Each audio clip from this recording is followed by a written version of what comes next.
Welcome back, everybody, to the 2018 Maui Aloha Classic. I'm sitting here with Zachary Shedaway. Live version here. We're back on live. Some nice waves, huh? There's some really nice waves that are being totally unridden because I don't know where anybody is. I think your brother came in to switch equipment. He may have been overpowered. Oh, just an update that Jake had ripped his sail, so he's coming back out right now. And Bujma also is coming right out.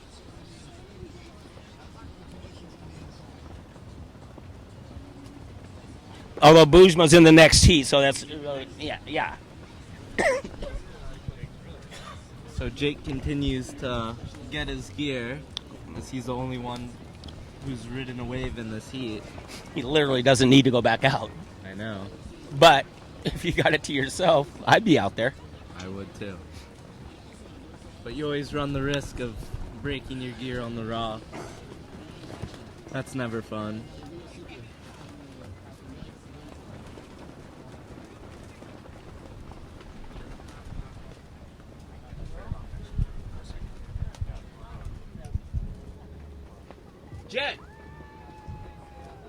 Jennifer.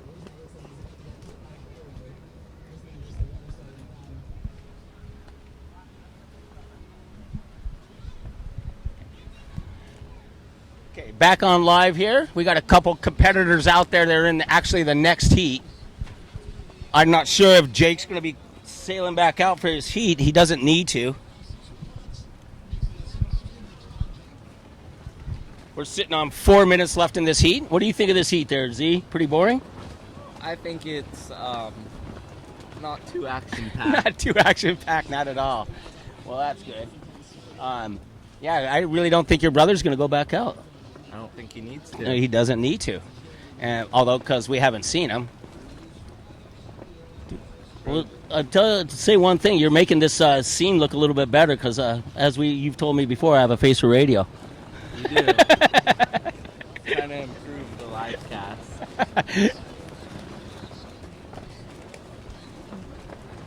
The competitors for the next heat are heading out. Yes, they are, and that's some small waves coming through at this time. We're sitting on a little over 3 minutes left in this heat, so we're going to bear through this. As we see Raisuke tacking there.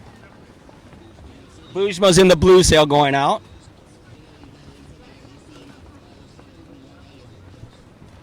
In the north sail, it's Grand Guilou. I think I pronounced that right.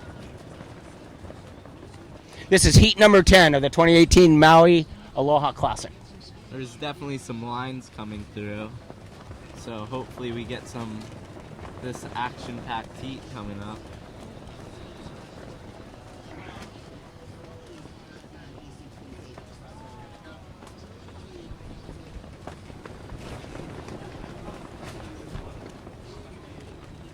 Okay, so it looks like Jake Shedaway decided not to go back out for the rest of the heat. He's just going to save his energy because he's going to obviously move on to the next round.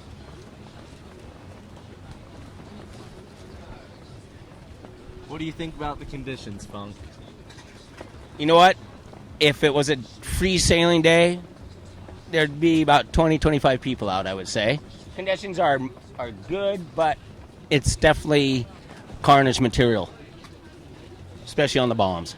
Yeah. But we do have good wind. Dead on the inside of the wind, but as they go and hit the wind line, it picks up. They don't need as much wind for the wave. Once you're on a wave, you're fine. You get the apparent wind.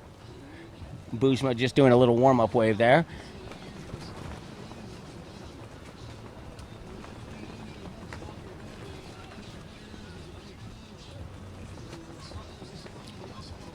About a minute and a half left until this heat's over. Mm-hmm. No one's sailing. No one's sailing. Well, this is good that I got you up here to comment on your brother's heat. And we didn't have to do too much talking about it, did we? Didn't. There wasn't too much to talk about. No, but hey, we know your brother's moving on. Yes, we do. Looks like someone's having some trouble on the inside. I think that's Ferdy. And it's Fernando.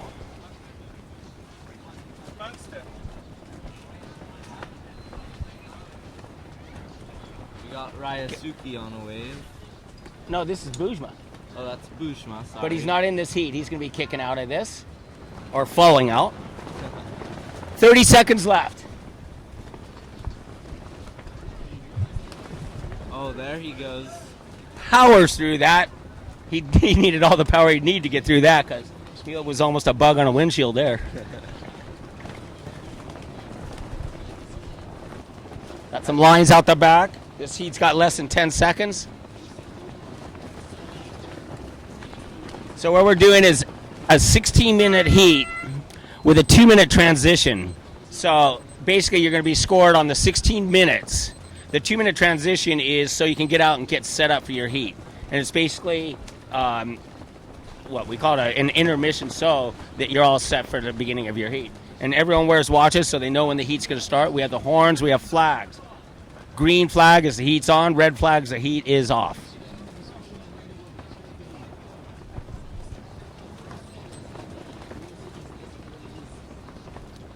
So in this heat, number 10 or 11, we have Bujma Gulil, Grand Gyo, and Ryosuke from Japan, part of the heavy Japanese contingent. Looks like they all made it out there. They did.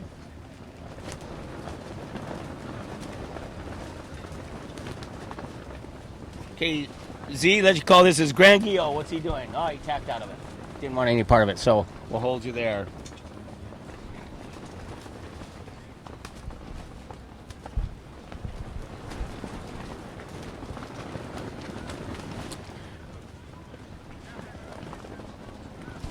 Heat 12 will be Robbie Swift, Fernando Lafreda, and Festa. Just to keep you a little update. Go ahead, Z, take this one. So he's setting up high, going down the line, setting up for this section. Does a turn. It's a little early on the wave. And it's on the shoulder, but it'll be a throwaway score probably at the end of this heat. Good call. I agree with you there. He kind of was, like you said, he is way ahead of the wave. Kind of didn't do himself any favors, so he should have kind of stayed closer to the whitewater. Looks like Bushma's setting up on a wave upwind. Yeah, here we go. So Bujma fading upwind. He's going to set up high on the wave. This is this perfect timing because it's the start of the heat. He drives in, hits that lip hard. Oh, and he comes out the back and over the top. Kind of a mistake, but he's in safe territory being out there on that wipeout, and his gear didn't come inside. He's actually having to swim out to his gear. I know.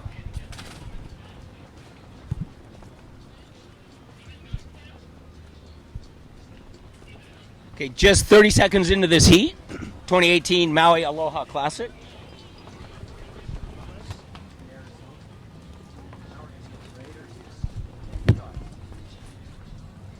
All right, so I want to thank our sponsors, and I'm going to let Z call them off. Sponsors are Dakine, Internal Riders, Maui County Nalukai Lodge, Adventure Sports, Casanova, Deep Relief, Hot Sails, I Windsurf Mavo, North Shore Rent-A-Car, Paia Bay Coffee, Rockin' Brews, Ron Stan, Second Wind, Signal Solution, Moto Medical, Simmer, Severn, Streamline, Black Project, Hot Sails, Wind and Waves, AP Kimball Construction, Love the Sea. nice. One correction on that, though. There was Sign Solutions. Good catch, Rob. Oh, I'm on top of it. I'm on top of it. We have riders from all over the world, from Argentina, Australia, Barbados, Brazil, Canada, Chile, Cyprus. We have Finland, we have France, Germany, Guadeloupe, Guernsey, Morocco, Hawaii, and obviously California, Italy, Japan, Korea. Bujma, our sailor in this heat, from Morocco, New Caledonia, Norway, Canada, Poland, Senegal, Spain, Turkey, UK, and the United States. As Bujma sets up for this wave up toward green trees, he's kind of going to be backdooring this wave. He's behind the peak, setting up high. We should have some action on this, and as he sets up mid-face wave, bottom turns, hits a late lip, powers through. Boy, his fins were broke loose on that. And out the back. I don't think Bujma would have been too happy with that wave. He's lucky he made it through on that one. As we have the right on the north sail. Oh, overpowered coming out the top of the back. That's Grand Guillot. Grand Guillot.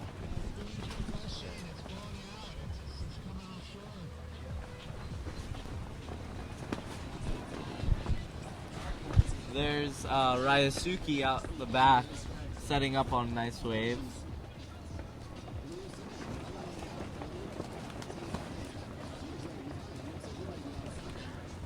Okay, as you see Bujma here on your screen on the inside, he's going to have to negotiate getting out because he's got some sets coming. So he's racing for the channel. And he shouldn't have an issue getting out. He's got plenty of power.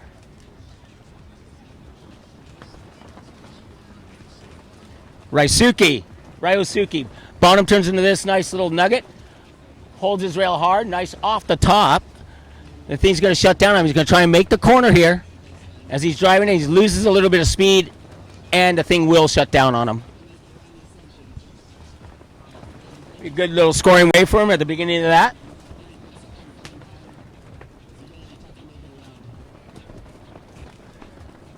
The wave selection's really important at Hokipa. Yes, it is. Good call there. Like I said earlier to Kai, you got to have patience. All you need is 2 waves. So if you ride these other little things that really put you in a bad spot because there's bigger sets out the back, it's not smart contest sailing. You learn a lot sitting up here, don't you? I do. I learn a lot from Rob Funk up on the hill. Well, thank you.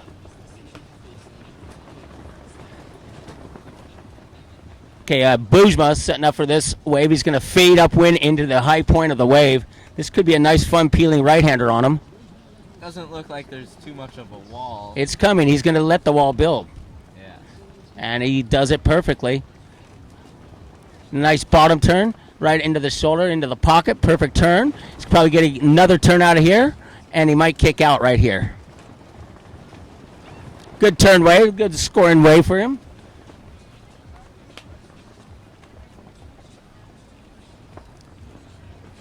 Our other competitor, Grand Guillot, I've lost him. He must be down around the corner. And Ryusuke, he's safe in the channel, sailing back wind after his good scoring wave.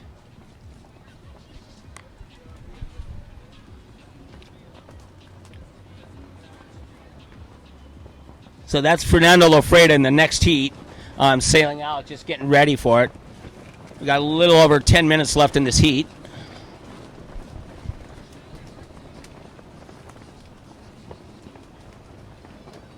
Robbie Swift is also in the next heat. He hurt his knee the other day windsurfing, so we'll see how that affects his sailing.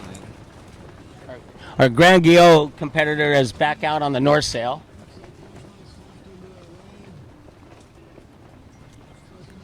I apologize, I actually don't know too much about this competitor. We have Bushma setting up upwind on a nice little wave.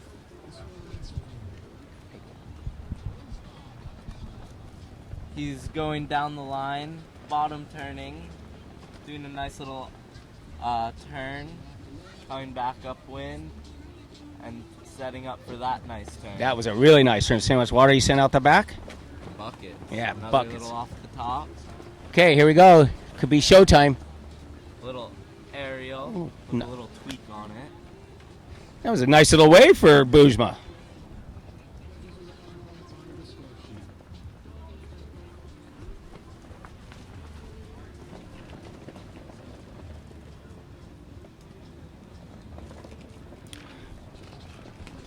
So we're just about midway in this heat number 11.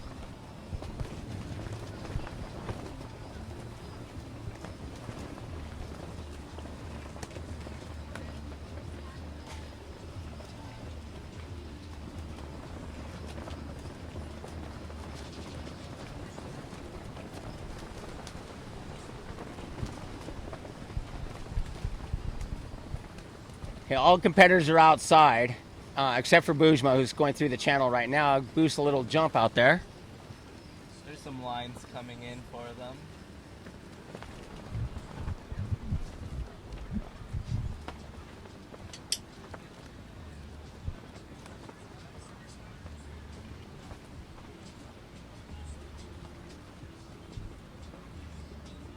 Okay, looks like Grand Gila is going to sail through this. Guess he didn't want that. Yeah, I'm surprised. He needs to get some scoring done. Bujma off H. Poco Point. He's got enough wind on this wave. Looks a little bumpy. Bujma might be just trying to. No, he's not. He's going to come bottom turn into this bomb. Oh, he straightens out on that one. He would have been clipped big time on that. Here he is. Now it reforms. Comes out the top. Nice little slow rail turn there, but he got it. Bottom turns. Yeah, you know, I'm sure Bujma's bummed about that way because he kind of set himself up a little too deep for him, wouldn't you say? Yeah, or he didn't go early enough, so he missed that first hit off the P. Correct. Good call.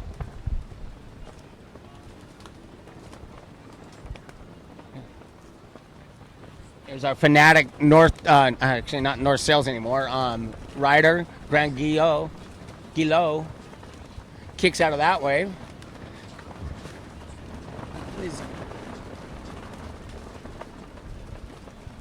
We haven't seen Ryusuke do anything in a little while. Let's hope he gets some waves, get some scores on the board. Yeah, he's really playing the patience game, isn't he? But it looks like he's got himself into a nice wave.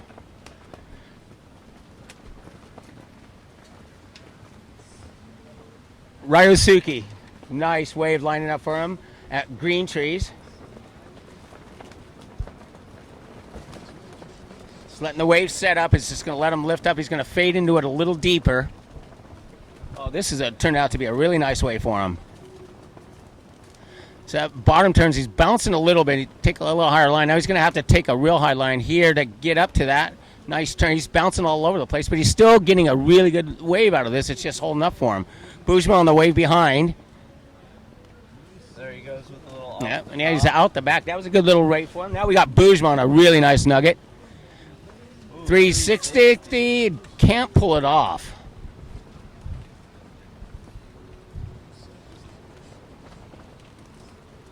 Just to let you guys know out there, these conditions today aren't the easiest for anybody. I don't care how good you are. When you see somebody with the talent of Bujma that usually makes stuff look so simple and having a hard time out there, you'll understand because these guys are normally on fire.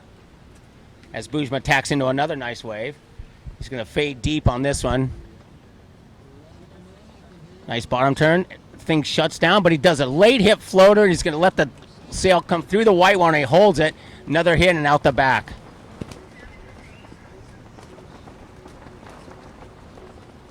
Grand Guillot.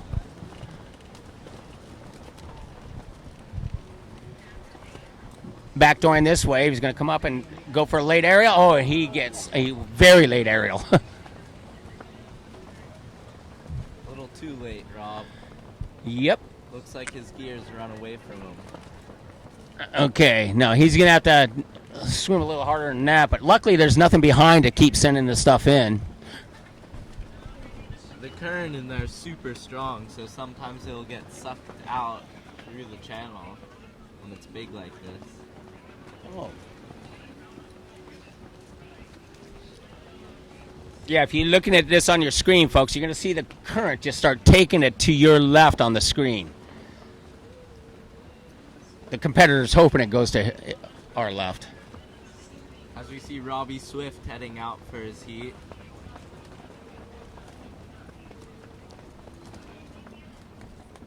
Four minutes left in this heat.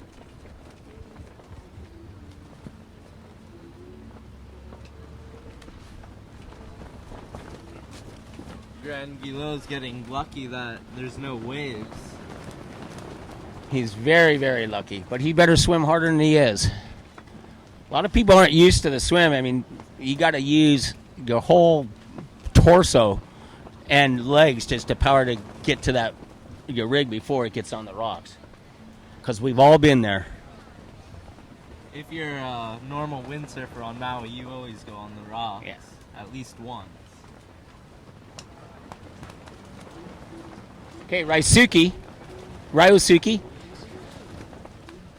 Bottom turns. The wave's a little bumpy on the face here.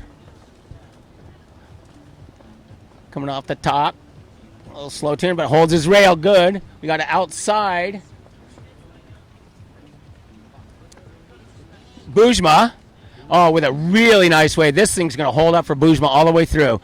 Bottom turn, mid-face off the top. This thing's just peeling down the line for him. You might take, to the section now, maybe do a big air. Oh, little head dip, made it. Hold that off. The crowd roared on that one. That was a good head dip aerial for Bujma. He's always fun to watch ride. Especially when it's big.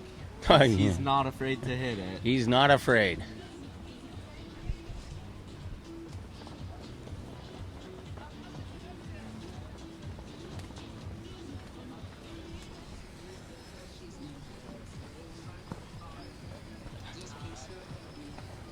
Two-minute warning, as they say on Sundays.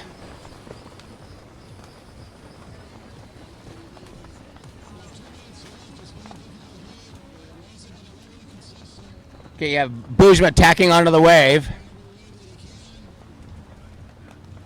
He's been taking control of this heat. He sure has.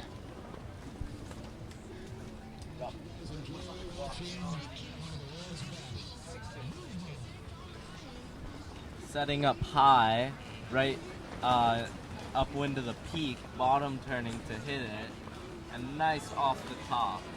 Setting up for this next turn right on the shoulder actually. He's coming around. That was a nice little turn. Into another 360. Unfortunately, he couldn't pull that one off.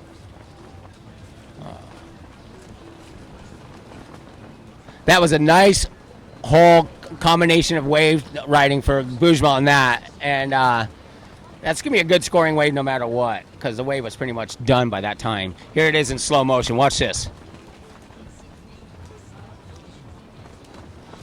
We have Grand Guillot on a wave.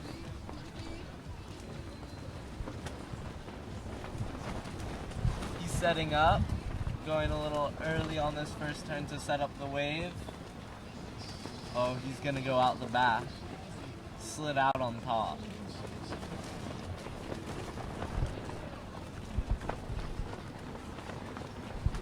Okay, gang, 20 seconds left in this heat. Pretty much, Grand Guillot, if he wants to do anything, he should tack on this wave.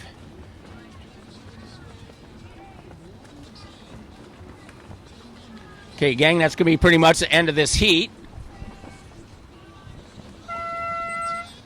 And that's it. So we're coming into heat number 12.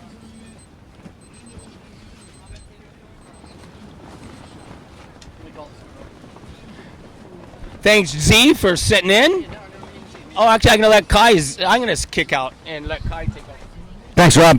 You'll be right back. I got a heat coming up. Going to share here with Z. Yeah, what's up, Z? How are you, Kai? Shredding. How do you feel about this next heat? This is kind of a big battle. I mean, Swift and Lafreda are top 25 ranked sailors. Festa coming in at 40 might not be completely considered a favorite here, but you know, Swift and Lafreda are going to duke it out here. There's going to be some blows coming from all directions. What are you seeing here? It's kind of an epic contest day. A lot of conditions. I've seen a lot of big maneuvers, a lot of crashes, and quite a few people on the rocks. Quite a few people on the rocks. Definitely some broken gear. All that you would ever hope for from a Hokipa contest. And wow, look at the outside. One of the bigger sets of the day. Just coming in out of the northwest. It's just quintessential Hokipa, man. Like, wow, it's just amazing amount of ocean energy out there. What size sail would you be out there right now on? I would probably be on my smaller size 3.5. Look at the power of this ocean, you guys. It is grinding. Not to be, don't underestimate it at all. I mean, you see guys, Bujma underestimated it right there. He barely got away with that. Like just normal straight sailing, it can end you. So, I mean, it's to be played with aggression, but with caution. You got to be, I'd say wave selection is really important today. Yeah. Wave selection is super important. Like, that can determine whether you pass a heat or not. You can do crazy maneuvers on a small wave, but the judges see that it's not a good wave. Exactly. We're also looking at a wave riding situation here.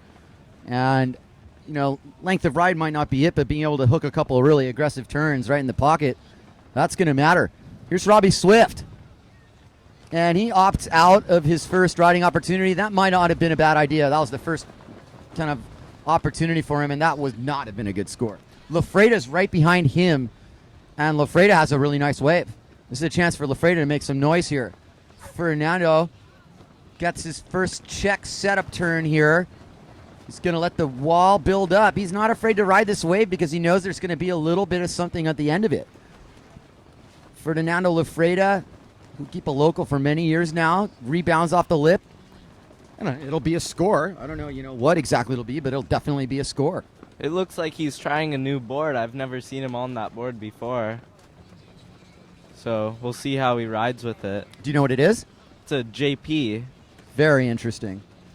Speaking of JP and upwind of Lofreda is Robbie Swift, who is playing pick and choose because Festa's not really in the picture at the moment. Robbie Swift has a nice looking mid-range wave, kind of closer to the H Poco side of things at the point here. And I think Robbie's going to go ahead and ride this. I might be wrong. It looks like he's winding up his coil. Full speed high line. Here comes Swifty. He's going to go for something big. That's a big turn. He's going to get around the section. And the section's going to outrun him. He's probably going to get one more little check turn. And actually, maybe not. And now he's going to get another wave on the head just for courtesy. Robbie Swift actually hurt his knee a few days ago. Here at surfing? He was windsurfing, and he did a little aerial, and I guess he buckled his knee or something. Very interesting. That is too bad. I hope he's okay and he makes it through that injury. That's definitely not something that you want to see have happen. And at the point of where you really are pushing hard to train for an event, however, you've got to be in one piece for the event. Guys have to learn how to dial it back a little bit before an event. You got to be healthy for the event. Your equipment needs to be in one piece for it. It's kind of hard. You can tell people don't really want to hold back. Yeah, it's people are pushing right before the event. People on the water, they just want to get their waves and ride them, so they take advantage and end up hurting themselves sometimes. Yeah, preservation is the key, my friend. And, of course, in mid-heat, that changes. You don't want to be too conservative in the heat. You want to be able to unload what you can do, but you still have to have a sense of the entire body of the heat. It needs to be sailed in a manner in which you're able to be scored. If you go for a really huge move on your first wave and manage not to make it, you're going to be playing catch-up the whole time. Even if you get a wave and you do a big turn and then try a trick and you fall, that affects your score. So when you play conservative and get many turns in, that'll help you out. Yeah. All right, Ferdinando has another really nice-looking wave. This is a full-blown set that is stretching from middles all the way to the point, and it's a really nice long line. I really like his selection here. It's really the only wave in the vicinity, and here he comes. Here's that classic Hokipa look of disappearing under the trough.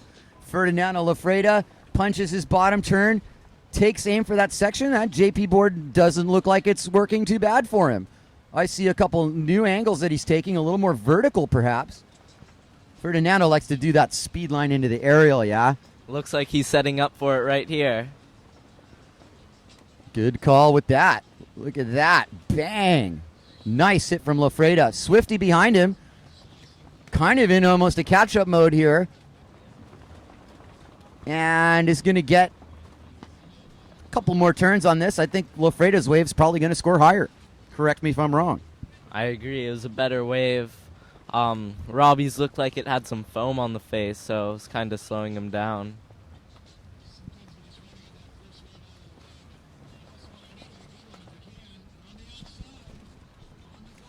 Swift, Lafreda, and Festa. And this is Festa's first ride of the heat. Festa kind of taking the highline approach, staying up top on the wave. You can see that his Goya sail's fluttering wildly. There's a lot of apparent wind to deal with here. And here he goes. Festa punches his bottom turn on a really wide angle, kind of playing it safe, if you will. Running it wide to the channel for his first score. Right now, I think you're looking at Ferdinando, Swifty, and Festa. 1, 2, 3. That's just my guess. I'm not a judge.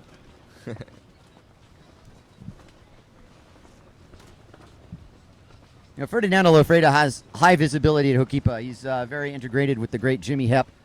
And you'll see that he really gets a lot out of analyzing not only his riding, but everyone else's riding. Spends a lot of time up on the guardrail, giving people feedback about how they're sailing. He's not afraid to share his opinion on it. Always very complimentary and constructive, I might add.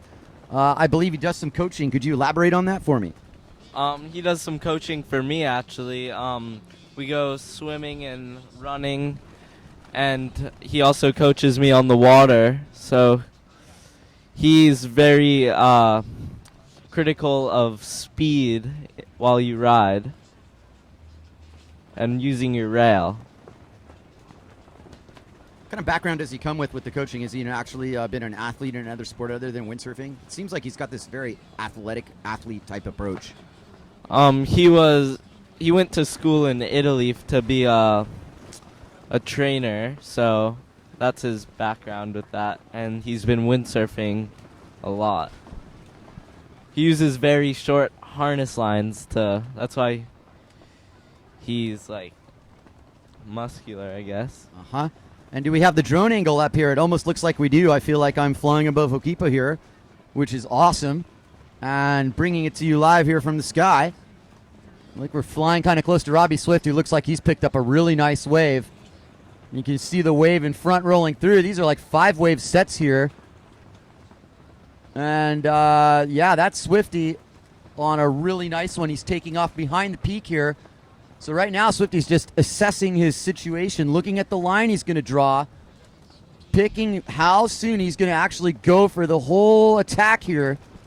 Swifty's committed. There's much bigger waves on the outside, but Swifty's going to ride this wave, as well he should. This is a nugget wave. Beautiful bottom turn there, and a very aggressive cutback. He's right back in this heat. Swifty gets off the bottom. He's going to punch this turn. He really decided to go for that aerial, and he's going to make it. And that's a huge make for Robbie Swift. Very aggressive riding for the UK statesman there. He did not hold back there at all. Lafreda taking aim. He's going to do more of a stock air, not quite the same amount of radical projection at all. And reeling behind Lafreda, unfortunately, is a much better wave. But let's take a look at that Robbie Swift aerial. Like the white water under your board, it almost lifts you back up. It's super sketchy. And he pulled it. That's going to be big points. I wouldn't be surprised if Robbie's in the lead now. But then again, I'm not a judge.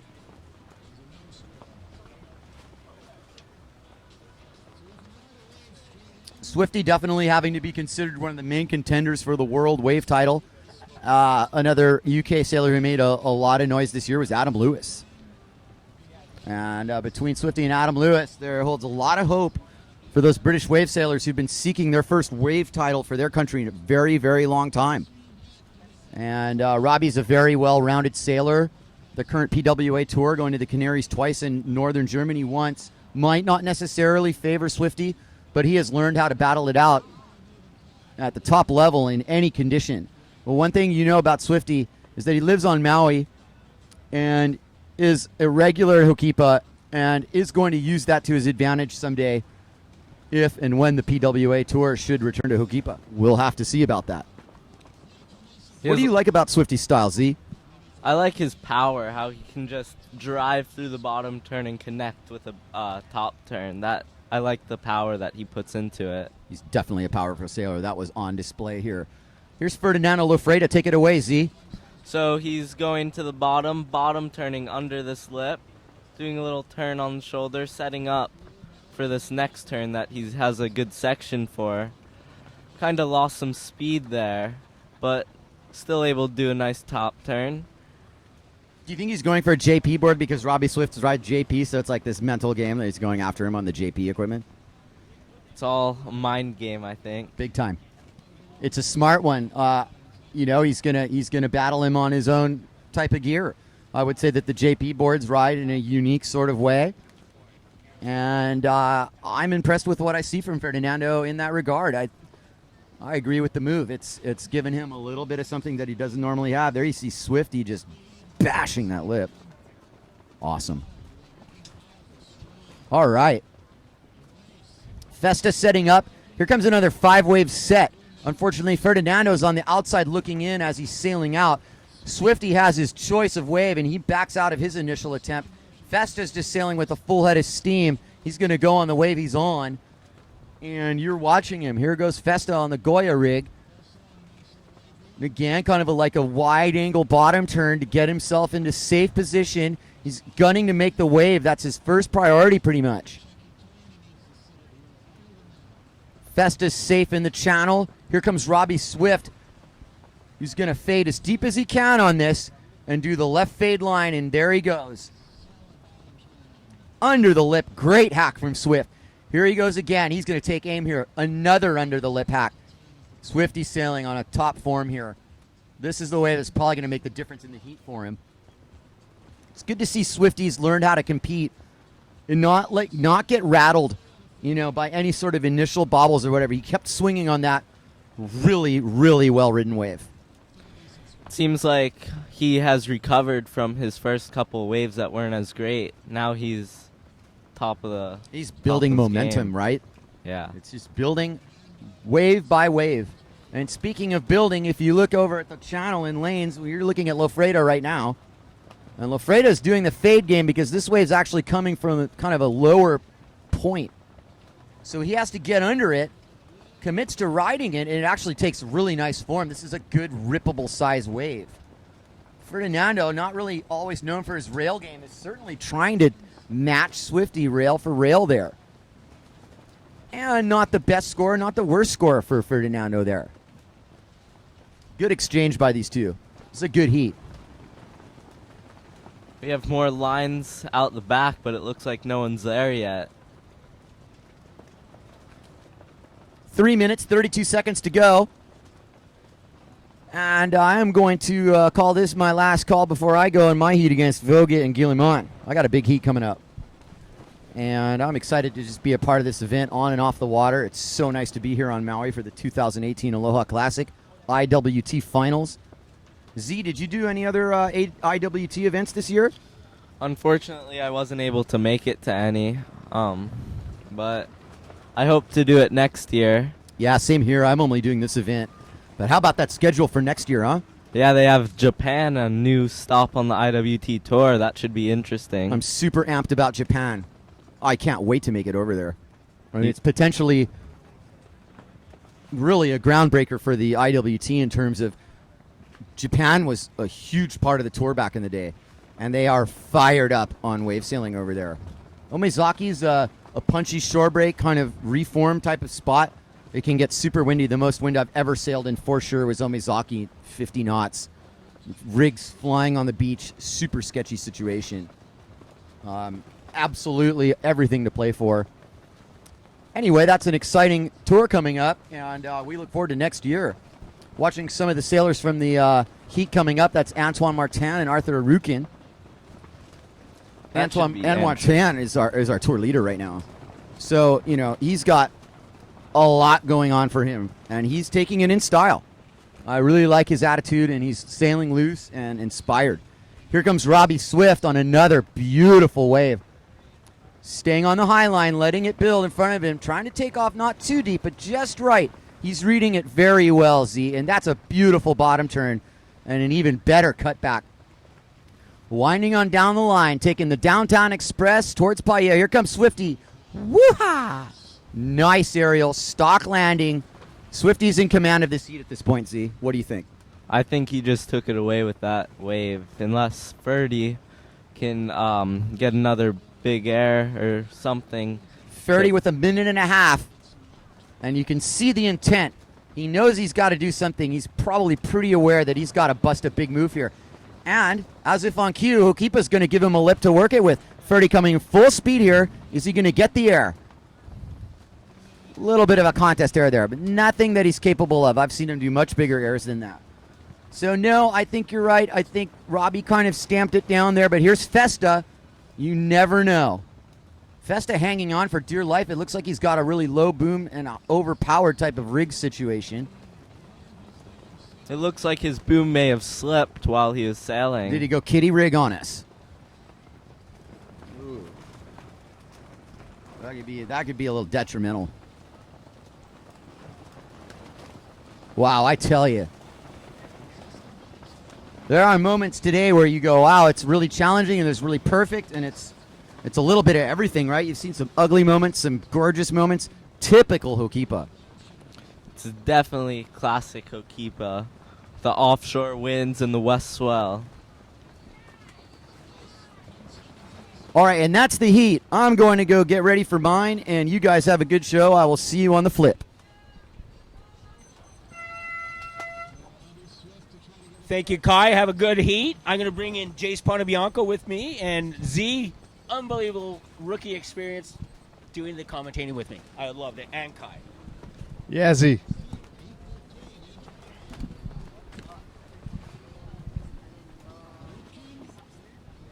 Yeah, Rob, here we are. Round 2, 2018 Aloha Classic. Got one of my favorite sailors in this next heat. Antoine Martin's in here somewhere. We got to find it. Was this the end of round 1? Is that where we're at? No, round 1. Round 1. Arukin.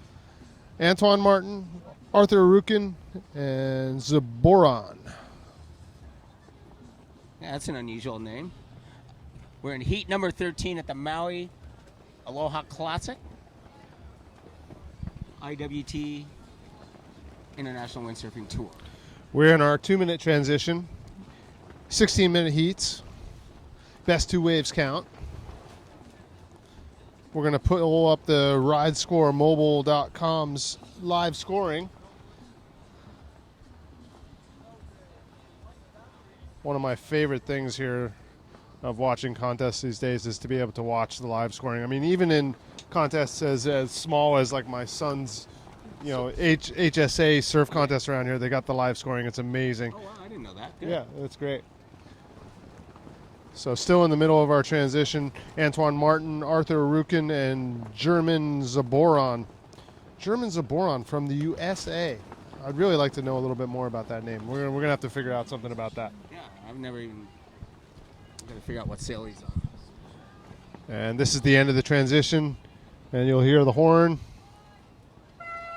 And that's the start of our heat, right on cue. No, this is a previous rider from the previous heat.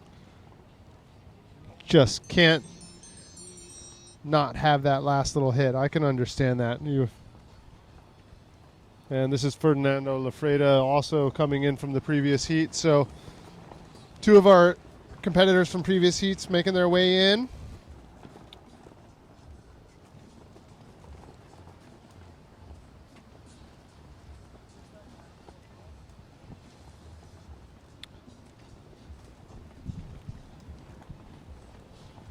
Well, 2:40 in the afternoon here, Rob, and conditions are holding solid, but definitely not what I would call easy. No, I've been saying that earlier. Today's a hard day to sail, and take it away with Antoine here. Yeah, we're waiting for Antoine to come on the screen, riding on the Neil Pride rig.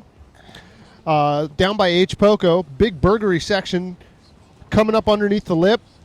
Hoping that there's something more to work with here, waiting for the wave to wall up. Got a good little section, another top turn.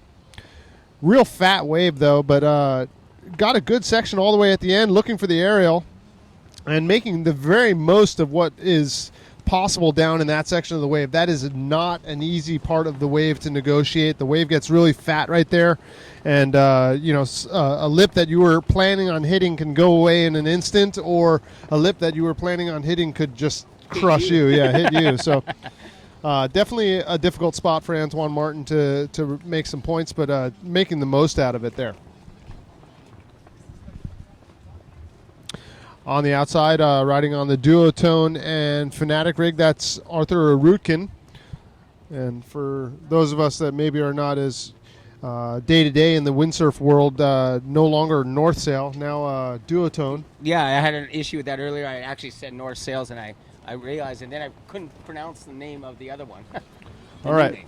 And so all the way upwind, not on our contest screen right now, Arutkin catching a wave all the way past Green Trees. So he was so far out of the competition area there normally that the cameramen weren't even looking for it. And one of the things that I was kind of watching earlier here, Rob, is that the contest area is so very large. I mean, watching this Goya, the blue Goya coming down the line, I mean, that's H. Poco proper right there. It is. And that's 200 yards from where Arthur Arutkin was setting up. So big contest area. This is actually the best wave he got.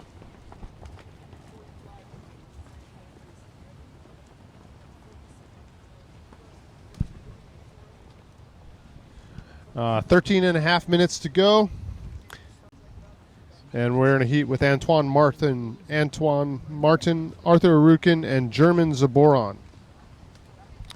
You're watching the 2018 Aloha Classic, part of the IWT International Windsurfing Tour. I'm here with Rob Funk.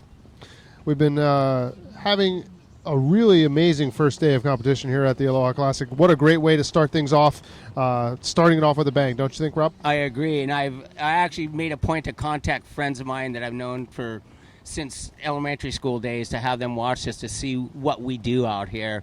And I'm stoked that they've been chiming in and getting to see a little bit of it before we have any technical difficulties. Well, you could tell that today was going to be a good day just from the look of it. And here comes Antoine Martin under the lip. Big aerial off the top. Nice projection into the flats. Antoine Martin riding on the Neil Pride, and I believe that's still a JP board. But, boy, that was a good first hit. Here he comes down to the end of the line.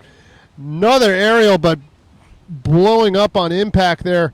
Looks like he got a little overpowered on the aerial and over the falls. To me, it looked like he was indecision on whether he wanted to do a 360 or something, and then and that was our end result right there. Yeah, well, indecision really kills sometimes, doesn't it? It really does. Nice replay there for Antoine Martin. Big first hit, and that second hit going a little bit awry. But this will be Zaboron on the outside riding on the Goya rig.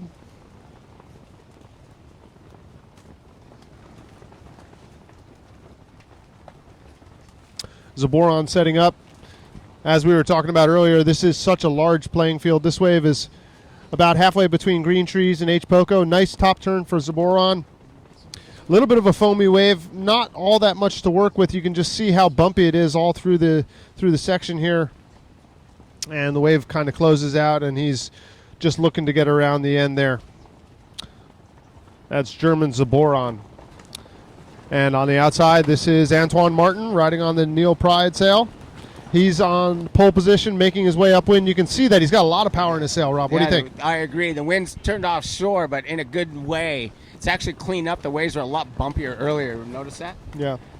And you can see that, as they're edging their way upwind, that it's full power into the sails right now for these riders. Yeah, and the tide's gone down quite a bit, as you can see by the point rock right here. And Antoine Martin really got himself a good-looking wave right now. Stalling, waiting for the wave to kind of peak up. Here he comes underneath the lip.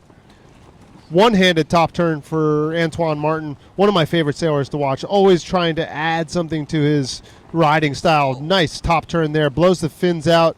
Here he comes underneath the lip. Big aerial, good projection out in front. He took the hand off of that too. You see how sneaky that is, Rob? He was. It was pretty sneaky how he did it at the very end. Yeah, like I said, one of my favorite riders to watch. That's Antoine Martin. Now up to the top, this is Arthur Arukin riding on the Duotone and Fanatic board. Good roundhouse top turn for Arukin. Gets a little bit wobbly on the second turn there, but still managing to stay into the power part of the wave. Fitting in a lot of turns into this wave, Rob. He is. Looks like he's catching his rail. It's like his board's almost too big for him, it looks like. And looking for a little sneaky 360 at the end there. You know, maybe wasn't the perfect wave, but when you really got to look at it, he did get 3 or 4 turns on that. So it's going to be a good scoring wave because of what he did with what it was. And I mean, I think if you're going to, be a little nitpicky about it, you could say that he got hung up a couple different times, but he was in the critical part of the wave, and he's not swimming. No, definitely not. Arthur Arukin is the brother of Elise Arukin, who's on the stand-up tour as well. Stand-up tour, but I think she's also does the PWA in racing and waves yeah. too. So that's cool to see the family lineage there, which is so often the case with windsurfing. You have brothers, sisters, mothers, fathers involved in it, and they pass down that stoke and that love. Britt and Bjorn. Yeah, it happens. It's contagious. I know I was introduced through windsurfing through my family, and I plan to do the same with my kids as well. A little bit of a lull in the action you're watching on the outside. That is Zaboron riding on the Goroya rig. It's 8 minutes, 45 seconds to go. 8 minutes, 30 seconds to go. Our competitors have time to be choosy here. 16-minute heat, about halfway through. Want to get those 2 good scoring waves where then you can really expand on it. Here we are. We're going to queue up a replay, I believe, for... Okay, so as we see Arthur coming into this developing wave here, straight off H. Poco Point. He's going to actually backdoor this thing. He's only sailed here a few times, and I've watched him. He's adapted very well, very quick, but he's a little bit too deep, I'm thinking right now, and that could be lack of... Oh, no, he's not. He's into it perfectly. And out the back. That was good. Well, Rob, what you're saying there is really true. I mean, the difference between being late and just right is it's a millisecond, yeah, and Arukin was kind of setting up there in a position where you could get that really nice late aerial there and punch out. And, when you get a nice late aerial, it sets you up for the rest of the wave. A wave that could have been a closeout then turns into a runner. Actually, we can use Antoine as a good example of how he's going to set up for this wave. This is going to be textbook. Yeah, and you don't get quite the perspective of this, but this is miles upwind of where Arukin was setting up. This is this is Green Trees, but that's like 300 yards it was upwind of where the other rider was. It's such a huge difference in terms of where it is in the reef. Now, as you guys saw, Antoine decided not to take that wave, which was a good choice because he looked out the back to see what was happening. Position game. Antoine Martin has jibed onto this wave. What a beautiful looking wave he's lining up for here. Gaining speed, setting it down the line, full tilt. Here comes Antoine Martin underneath the lip. Big aerial off the top, floating over the section. Antoine Martin, perfect positioning there. Here he is. He's slowing it down, waiting for one more hit, seeing if he can find one more hit to kind of cap off this wave. Nothing kind of materializing there, but what an amazing first aerial. Big projection over the lip. That was the choice between the 2 waves that he took. He kicked out on the one and improved on the second one by a lot. I think he was kicking out of that one wave, and he looked behind and saw one bigger, and he said, I better ride this one out. Yeah, well, and it's not an easy thing to do. I mean, No. anybody that's ever actually gotten on a windsurfer in your life, how easy is it to tack or jibe? It's not easy. And then you put into the mix that you have to do it in this spot. Otherwise, this wave is going to, pass you by or close out and crush you. That was a high stress tacking moment for Antoine Martin. It really was. This will be Zaboron riding on the Goya rig. Real foamy wave here. Doesn't look like it's got the biggest scoring possibilities. Trying for the top turn. You can see when the wave's all foamy like that, it's really hard to get grip. Here he's looking for a little aerial at the end bowl section. And that just was not the right scenario from the very beginning, and really hard to make something out of, a wave that really doesn't deserve to be ridden there. No, in that's experience, if he had possibly thought of kicking out right away and starting all over again, I'm sure he would have been a lot happier. But you can tell that his lack of experience here. I'm sure he's only sailed here for this contest. Oh, Arukin eyeing up that lip. There's a good aerial for Arthur Arukin. And, they're, like we were saying, these are both two guys between, Zaboron and Arukin. These are not, Maui locals, no. But I got to really appreciate the line that Arukin is taking. He's looking for that lip. He's looking for the late hit, and he's coming at it from behind the section. So good on you, Arthur Arukin. I agree. And, when the best two guys advance, right now I'm going to give the kind of nod to Antoine Martin as being our favorite, but you're looking for that second guy to advance, and Arthur Arukin is really making a strong case at this very moment. That's definitely for sure. Here we are sitting in about 3:30 left in this heat. It goes by quick, doesn't it, Rob? It sure does. And there's another thing people don't realize. When you're out there in a heat, by the time you come in, you are out of gas. Yeah, competitive windsurfing is a aerobic exercise. Sure There's no doubt about that. It'll be interesting to see if when Kai Cachadorian gets back, if he's quite so loquacious or if he's a little bit out of breath. You know what I mean? Because Kai's coming up in the next heat. Well, it'll be interesting to see if he's is still quite so talkative after a heat. Oh, he is. Yeah, well, yeah. Most people wouldn't be, but maybe he is. But Kai, you know what? He'll give a very good perspective for everyone that's watching this because of his heat just finishing and being up here. It's going to be like he's got a GoPro in his mouth right there with us. Oh, yeah, and he's going to be able to tell you things about the conditions that that you wouldn't be able to know unless you were out there. And we really appreciate Kai's perspective. Not only as a person who's competed in these events for so many years, but then somebody who's out there in the thick of it right now. And knows the sport as well as anybody. Absolutely. So very thankful that we have Kai Cachadorian as one of our announcers and one of our competitors over the years. I hear he can play the drums pretty good, too. Yeah, he's all right. All right, so on the screen right now, this is Antoine Martin riding on the Neil Pride rig. Making his way upwind. He's way up at green trees. He's almost up to middles. Bottom turning on this. He's setting up for this little mushy lip right there and powers through it. Keeping his rail going.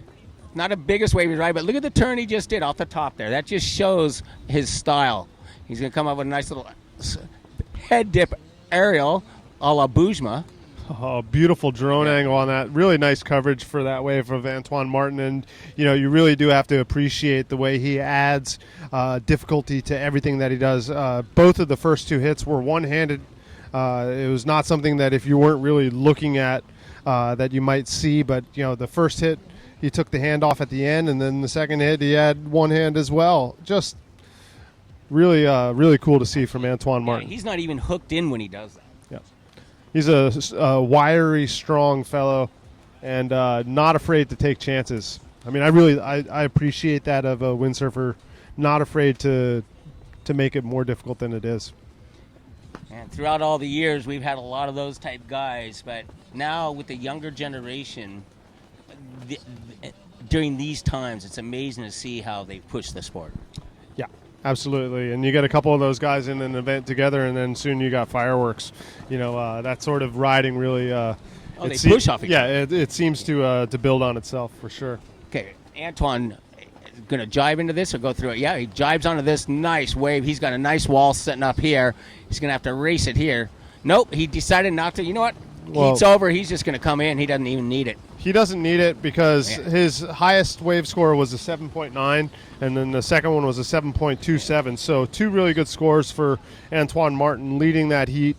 And here's Arthur upwind, who needs this probably. Oh, no, he doesn't. Oh, Good aerial. Well, he didn't need it because he's solidly in second. Yeah. But boy, that was His board separated.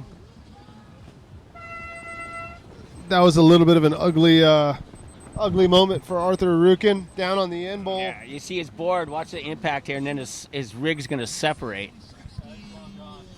Yeah.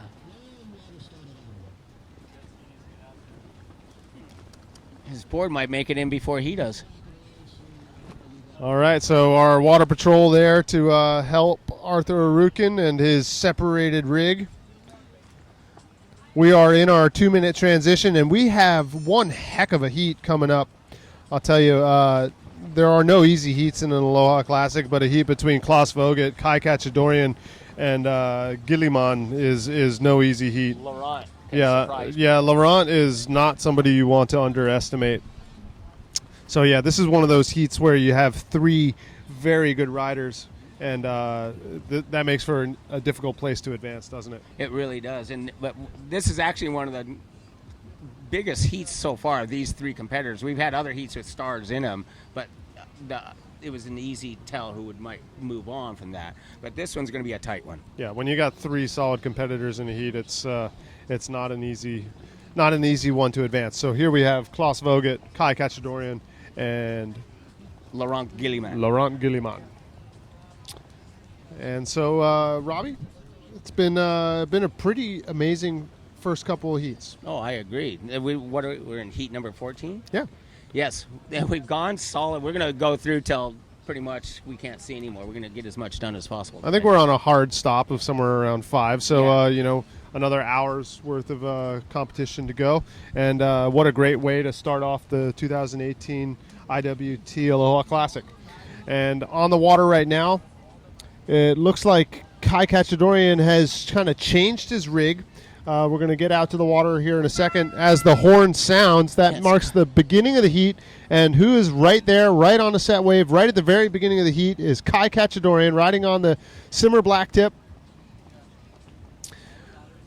And, he didn't quite like the way that wave was closing out, coming towards him, so he kicks out and lives to fight another day. So as the horn sounds and the heat begins, he was right there to be... He's got scored on that wave even though he kicked out. But you know what? He's on the books. Right, and if that wave had done a little something different, he would have been in the absolute perfect spot to capitalize. So Kai Kachadorian, absolute seasoned and veteran competitor, in the right spot to begin the heat. Yeah, and he knew that way he wasn't going to offer anything. That's why he left it. Because, again, I've said it earlier about patience. You only need 2 good scoring waves. And a good example of that was the last heat with Arukin. And not even and Martin. And Martin was he had those 2 high scores. This is Klaus Vogt. Yeah, it's a good scoring wave for him. Bottom turn off the top combo, staying right in the pocket. And then actually, I don't know if he did that on purpose, but I think he did because the way kind of fattened up. Kicked out of it, but that's going to give him the lead, obviously, because there's only been 2 wave ridden.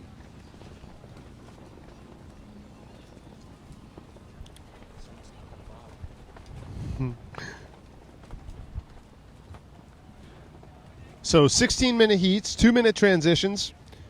You're watching some of the very best windsurfers in the world competing here at the most popular windsurfing beach in the entire world, Hokipa Beach Park. And this is the 2018 Aloha Classic. I'm sitting here with Rob Funk, the unofficial or official mayor of Hokipa. Rob, we were talking about it earlier. I was so psyched to see that article on you in the Hawaiian magazine. It really made me smile, I got to say. The mayor of Hokipa. Thank you very much. I got to thank Hugh Gentry and Paul Wood. Paul, who wrote in Hugh's, the one that pitched the story. But it's surprisingly, it was very, very cool for everyone to give me all the compliments. I'm really stoked about it. Yeah, well, they were complimentary, but they were also very true, which is something I know about you. There was a part in the article there about you helping some people get on the water, and it's something that I've always noticed of you as a person, that you're always very much interested in getting people on the water and having fun while they're visiting Maui. Oh, I'd love to see people have fun. On the water right now, this is Kai Kachadorian, right? Yes, it is. It does look like he's changed his rig. I believe he was on the blue rig earlier today, so this must be a smaller sail or something, don't you think? It looks smaller. So nice tight top turn there as the wave sets up. Kai Cachadorian coming down the line. This is a 360 attempt. Gets a little bit caught up in the lip there and doesn't come quite all the way around. But I'll tell you what, if you're at the very beginning of the heat, that's a pretty good spot to go for broke and try to get a real big score. Because if you get a 360 there, you are sitting pretty. Is that Guillemot? Yes, I think that's Laurent. All right, well, we're trying to figure things out here because we know this is Klaus Vogt riding on the duotone. But we're trying to figure out if that other Simmer black tip is Kai Cachadorian or if it's Laurent Guillemot. But that was a nice top turn from Klaus Vogt. Real tight top turn there. And in a good position to make his way out. Whenever you kick out of a wave and you're in this position of the lineup, you are at risk to get cleaned up by the set as it comes in. So this here's Kai Cachadorian setting up for this wave. We made a mistake with Laurent Guillemot on the orange and brown rig. Kai Cachadorian bottom turning off the top. Combination wave there. Definitely Kai, I can tell the style now.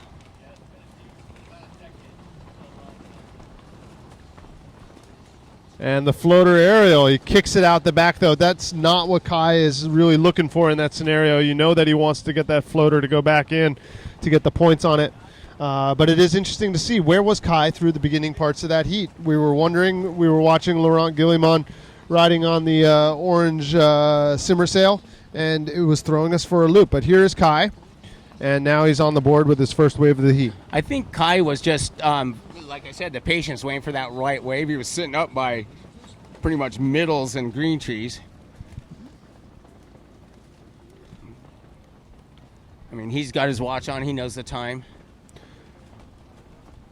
And so we have some scores in. First score for Laurent Guillemot, 3.5. Klaus Vogt in second with a 3.33, and we're waiting for the first wave of Kai Cachadorian to drop.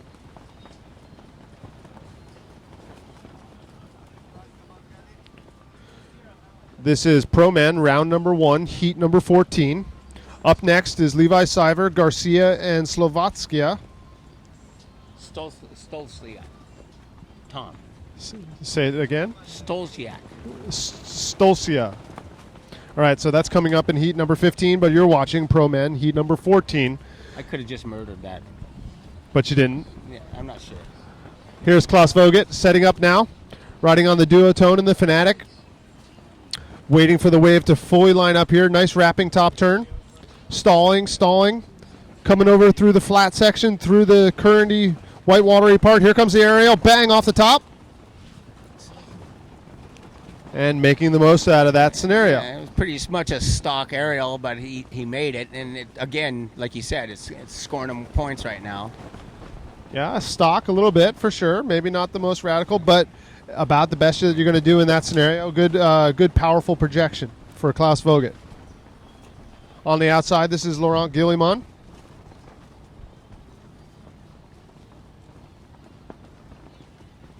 This is all the way up at Green Trees. Out the back behind him, Kai Cachadorian. Both riding on the simmer sails. Laurent trying to make this wave appear like it's lining up before it does. Yeah, waiting on it, doing those little squiggly turns, but you can see the white watery nature of this wave. Not the best choice for Laurent. Exactly. He should have kicked out of there. Now, Kai's got a nice one, and he is as far up as you're going to get at Green Trees. Bottom turns into this, comes around the corner, comes underneath the lip there. That was almost would have been a late hit. Kai comes off the top. Now, Kai should be kicking out of this wave right here. Oh, it's a hard thing to do, though, when you see that little lip down the line. You're right.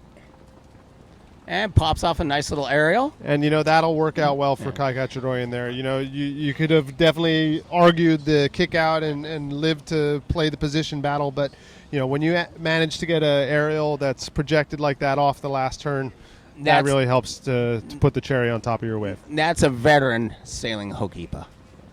Yeah, I mean, that takes your 4-point wave to a 6 pretty easily. Easily, yeah. And we're just speculating on what the actual scores are. But when you add an aerial to the end of a 2 or 3 turn wave, you're bumping the score. So good on you, Kai Kachadorian. Yeah, I literally thought he was going to leave that wave. It didn't look like it was going to do anything, and next thing you know, he's looking down the line into a new reform, I guess. Yep. So just over 6 minutes to go in round number 1, heat number 14 of the 2018 Aloha Classic. In the best position right now, this is Laurent Guillemon riding on the black tip. He's in good position now. You can see that the wind is there, but it is pretty suspect on the inside, I would say. That's exactly why you need to find your positioning on an offshore wind like today, because pretty much there's a lot of times you're riding that wave with no sail because there's no wind. You use the board, as Kai actually did on that one last wave too. So very interesting positional battle going on. Laurent Guillemon working his way onto a wave there. You can see him pumping his way up onto a plane. A little bit further downwind, we have Kai Kachadorian trying to catch one of the earlier waves of the set. You can see he's all the way down at at the end bowl now. It's definitely one of those mixed up lines where, this is probably not the wave that I would choose. No, exactly. Kai, I don't think you guys saw, but Kai was down on the end on the point and had a wall up way to do something, and he did the smart thing by just leaving the wave, letting it pass underneath him and go out the back. And this is Klaus Vogt riding down at Green Tree, down at the H. Poco point, waiting for the wave to wall up.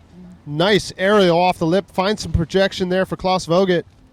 That was a difficult spot to get some projection out of, but he made it work. And looking for one more hit to end off this wave. Klaus Vogt kicks out now. But you got to be impressed with Klaus Vogt's projection on that aerial.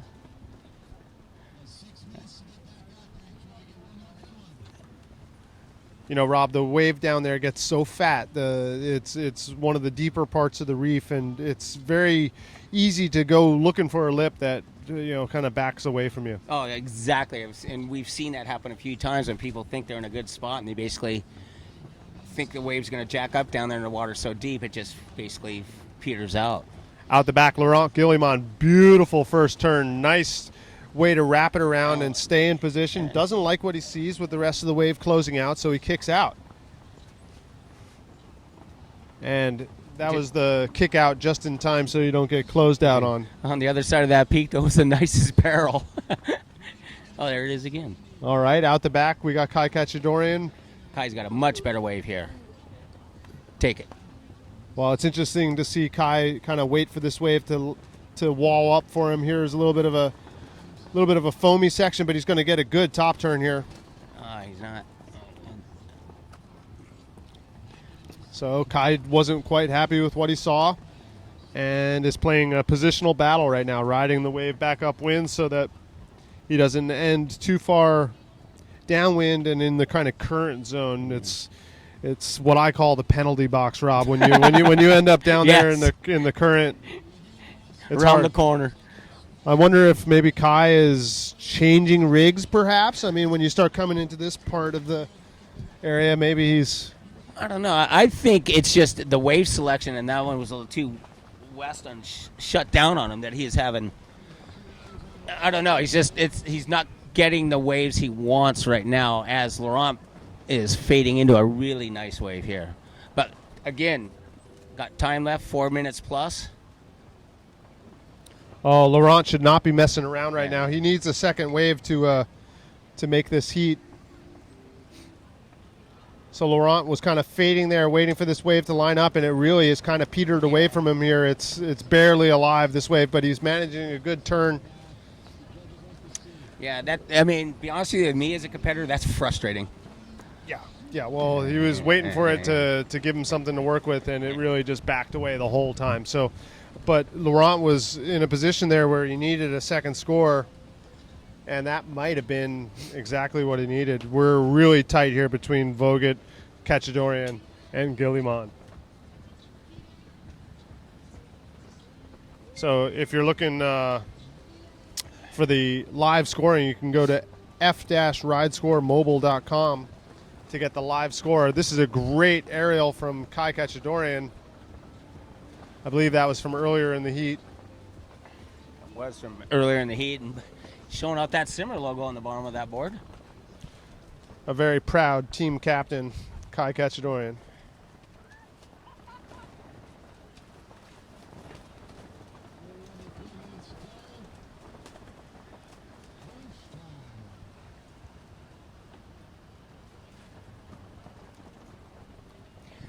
Okay, Klaus Vogt, he's going to fade into it. He's going to backdoor this one.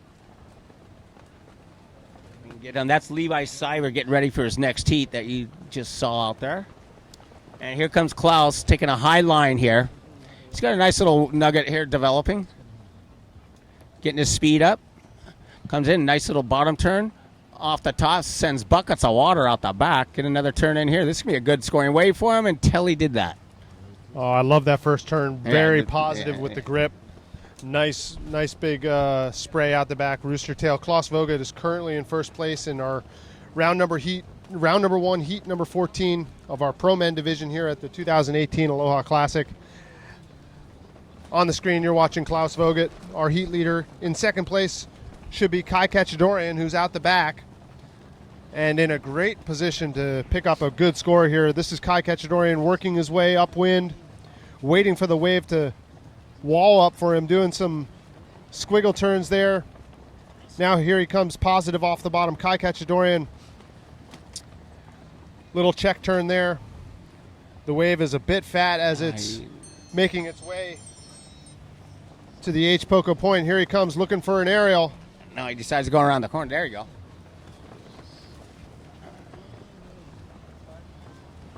Wow. So Kai was looking for a steeper section at the end there. Didn't quite get it. Had to negotiate around it. Did some nice maneuvering to get back up for that late hit, but I don't know if that's going to be enough to put him into first position here. So we're in our final waning moments of heat number 14. How much time left, Robbie? We have 50 seconds left in this heat with Klaus Vogt setting up pretty deep on this back door at H Poco Point. He's going to have to do a race on this one. Will he get a couple turns in first? Looks like he is. There's a bottom turn. The thing's holding nice for him. A little lip slide there. He's going to come in bottom turn here, let it come up, smack that lip. It's going to shut down on him now. He's pretty much done with that wave, but that was actually a pretty good scoring wave for Klaus. Gotta love the way he's really positive through the turns there. Just very aggressive with his rail-to-rail game. Klaus Vogt looking good. I think another guy who's good with the rail-to-rail game coming up in the next heat, Levi Cyber. I can hear the countdown. And that horn marks the start of our 2-minute transition for heat number 15. So we'll look for the results of heat number 14 between Vogt, Kachadorian, and Guillemon. it's going to be pretty close for 1 and 2, isn't it? Oh, it sure should be. I mean, that was close between 1, 2, and 3. Yeah, true.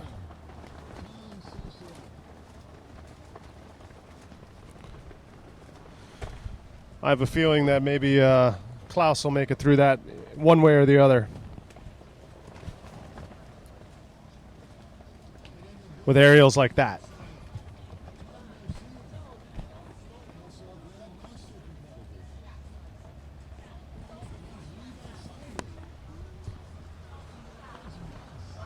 Conditions have held wonderfully through the day here at Hokipa Beach Park. Waves in the 5 to 6 foot range pretty consistently, maybe a little bit bigger through the sets. Wind has been solid.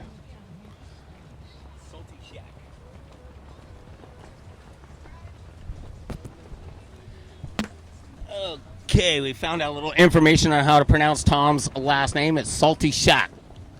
Say it again. Salty Shack, like salty and a shaka. Salty Shack. Salty Shack. All right, we got it. So it looks like Klaus Vogt is advanced through that heat, and Kai Kachadorian coming in second. So congratulations. Those are unofficial scores, obviously, but if that goes through, it looks like our man Kai is Moving on. moving on up. probably done sailing for the day, I would assume. Yeah, well, you're not going to get through another Yeah. round with only another hour to go. Yeah. So we have a drop dead time here where we're not going to keep the surfers away from this for too much longer. Although the surfing, well, we've been watching Matt Mayola put on a show down at Lanes. Yes, we have. It seems like every year you get that. That was the horn that begins the start of heat number 15. Levi Siver on a wave now, right to begin the heat. It's you can tell he's a professional because here he is at the very, very beginning of the heat, all the way up at Green Trees, turned down the line and just taking aim for an aerial section here. Levi Siver, big blowtail top turn. And wrapping it around for a second turn. You got to love the way Levi just is full power, rail to rail, and underneath the lip. Levi Siver showing us how it's done. That was a good opening wave to start this round, this heat. I mean, nowhere near the potential of what Levi can do in terms of scoring, but it gives you an idea of what's in store. Yeah, that was actually, I really like watching Levi's style. I love his style because it's really fluid. When he buries his rails on his bottom turn, so you can see how he just lets it follow through. And a lot. Same with off the tops. You see these guys, they'll release their rails too early and go down the line. Where Levi is more like a surfer, where he does these big roundhouses and holds that rail and comes back into it. Well, Levi pays a lot of attention to the surfing end of windsurfing, and you know what I like best about Levi's windsurfing is that he uses the best of what windsurfing has to offer too. The power from the sail and the chance for aerials and maneuvers. That's where really Levi shines. He does. And if you guys notice, when he's bottom turning, look how low he is. He's bent. And you learn so much from Levi. And you guys that try and do those maneuvers your first time, you're going to, spin yourself up out the back of a wave the first time. But then you're going to get that feel. And no one does it. I mean, all the guys do it like Levi, but Rosino and stuff. But their style is something to really, really look at when you watch these guys. Play back the videos. You'll learn so much. Well, there's a real big difference between the Levi's of the world and everybody else. Yes. There are very few people that put it together like Levi. And as this competition goes on, there's going to be more of that caliber of rider together in one heat, and that's where the fireworks start. You're absolutely right. But God, I love watching this. Yeah, well, it's fun. It's fun to be here. Yeah. Good to be here with you, Rob. It's great to start off the Aloha Classic with such good conditions. It is, Jason. I agree with you 100%. Like I said earlier, this is a day you'd have quite a few people out sailing on this day. You'd have a lot of people hesitant about going out because of the potential for carnage on the rocks, and then a lot of people run down to Kanaha, where Kanaha on a day like today is going to be just as fun. Yep. And on the outside now, this is Tom Saltishak. Salty Shack riding on the Sailworks. That was a really engaged top turn there. Yeah. Trying to find a space for one more, and the wave's kind of closing out, so he's going to straighten out. But managed to get in two good top turns there. And out the back, Levi Siver on the last wave of the set. Here he comes, positive off the bottom. Bang, top Straight off up. the Crispies. That was a big top turn for Levi. Here he is, under the lip again. Aerial this time. Nice projection there. And you got to love the way it all works out. When you line up that aerial, you just get put right into the spot for the next turn. And Levi really able to cap off that wave with a solid third turn. Okay, here goes Tom Garcia. First wave of the heat for Tom. Tom will be doing the Grand Masters also. Pulling double duty. Yeah. Well, he's going to be the oldest pro out there today. I think he just turned 60 himself. That's great. Good for Tom Garcia. Well, you could see from Levi's wave there that his scoring potential is going to be pretty high. I mean, really late underneath the lip hits with projection. Yeah, you guys just saw in that replay, the slow motion really lets you see the fluidness of Levi's wave riding on that, for sure. His track, his rail turns, all that. His finishing. Well, and how late he is in terms of underneath the Oh, lip. the first turn on that wave, he was so vertical. It was just vertical. You'd love to see that. Yeah. Yeah, a lot of guys would have gotten closed out right there. And a lot of guys, when they were thinking of doing that, they hesitate, which is probably what I think makes them close out. You don't see Levi or Bujma or or Brazino, they don't hesitate. Once they're committed, they go. Yeah. Well, I that's hesitate. that's what we all want out of our sailing, right? Like, Yeah. don't hesitate when you see that lip, crack it. But it's easy to say, harder to do, Yeah. and that's why it's so fun to be here watching it. Oh, with I've you. hesitated. Oh, everybody that's ever windsurfed has got that feeling of I should have hit that lip, but Oh I didn't, yeah. you know. Oh yeah, and you get mad at yourself when you're coming down. You're cussing at yourself. Damn it! I should have hit that. Well, and it goes vice versa, and proud of yourself when you don't back down from that moment. Yeah. And that's what Hokipa delivers for a lot of windsurfers, Yeah. is that chance to test yourself and to say, do I really want to hit that lip? You know. And big set out the back right now. Yeah. One of those kind of westerly ones that closes out all the way from lanes all the way back up to green trees. Yeah. Not one of the waves that you want to catch, but No, I mean, you can see if they pan out to where Tom is, he's the current's pulling him out right here. And he was lucky to make it through that because the water's so deep right there. yeah. And out the back, this is Levi Siver. Oh, now we got a bomb. That's a good position to be in if you're Levi. He has the choice of that wave, or if he wanted to, he could back out. I think he's got a nice one. Good choice here. Gang, watch this. This is going to be fun.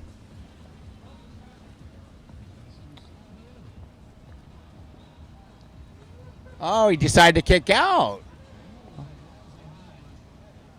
Yeah, To be honest with you, that really surprised me. well, I think it probably surprised him too. You know, when you're aiming for that aerial, which he was, and it doesn't work out, that's when you get forced to kick out. You know. Oh, and here's Slovatsky just getting demolished on the inside. That's down by lanes. That is a very, very hard impact there.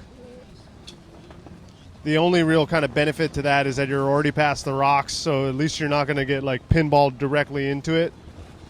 And But hoping that nothing's broken. Right, that spot can Yeah. break all your gear as well. So yeah, going back to Levi, I mean, it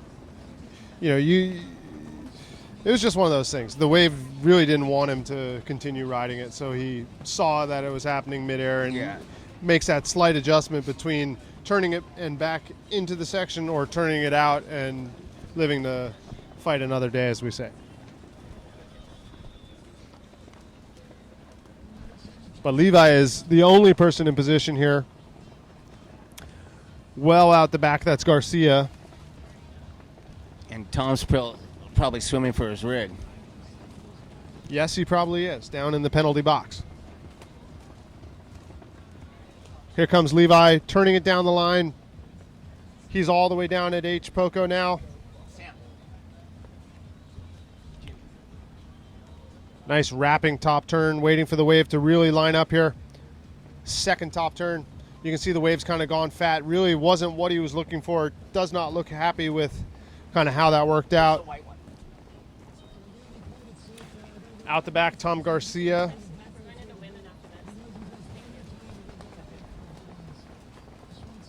Garcia kind of following the same sort of line that Siver did, really waiting for the wave to line up down at H. Poco.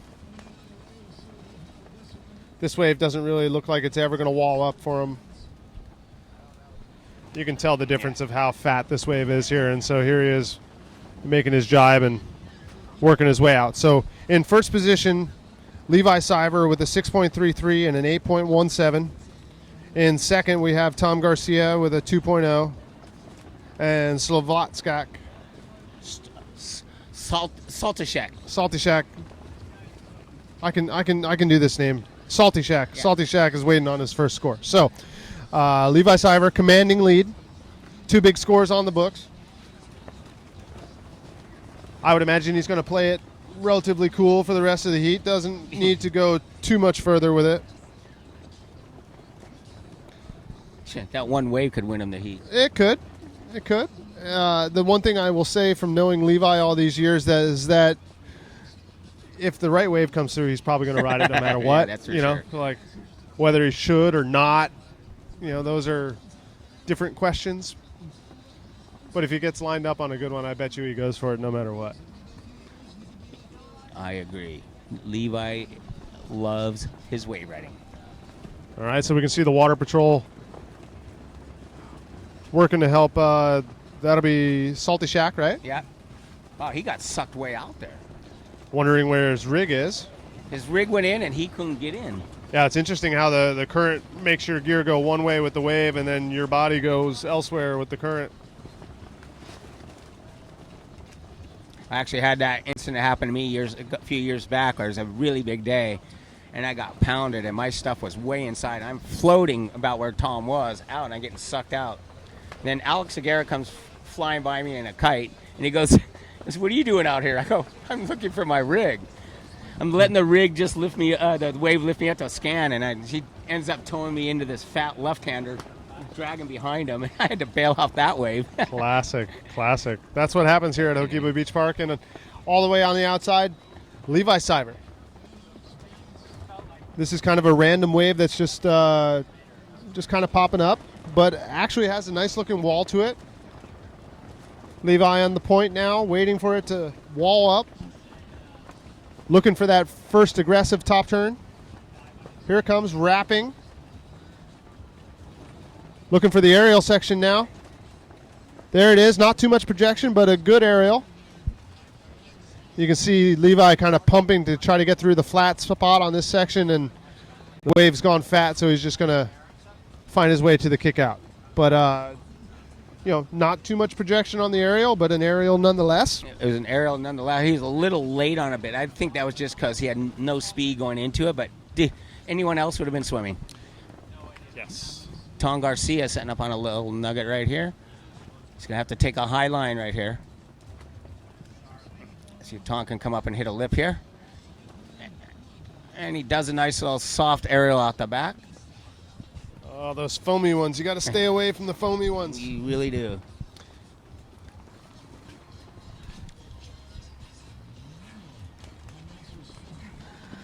All right, Tom Garcia, you say this is our oldest competitor in the Pro Men fleet? Yes, it is. So congratulations to Tom for that. It's an accomplishment in and of itself. Nice little aerial attempt there. Goes out the back.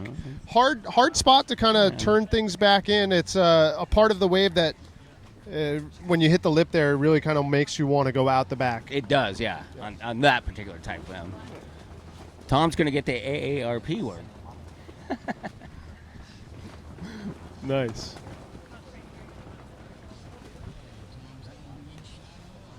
Oh, Levi, with 3:40 left in this heat, setting up for a nice wave off the point. Outside, he's still pretty far out. This thing's going to fade up. It's going to fade to his left here. Notice how high he's staying on the wave, and he kicks out. He didn't want that.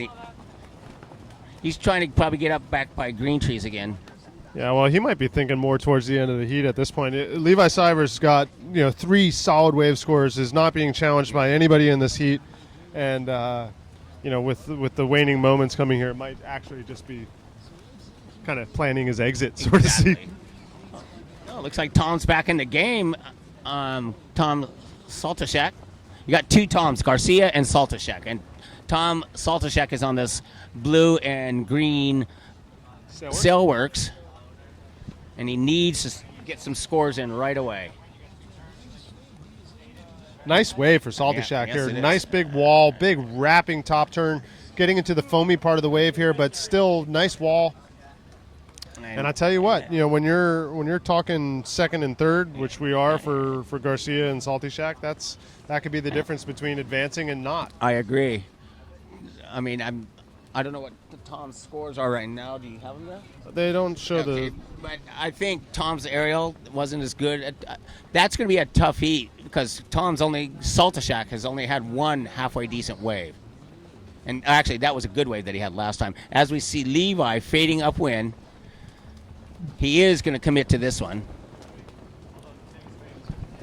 Goes into this bottom turn, comes off the top. Nice combination turns there. Setting up. He's going to come drive it down, another bottom turn. Off the top, he slows it down because he's going to take a high line here. Here we might see some action right now. Showtime. Here's the 360 spot.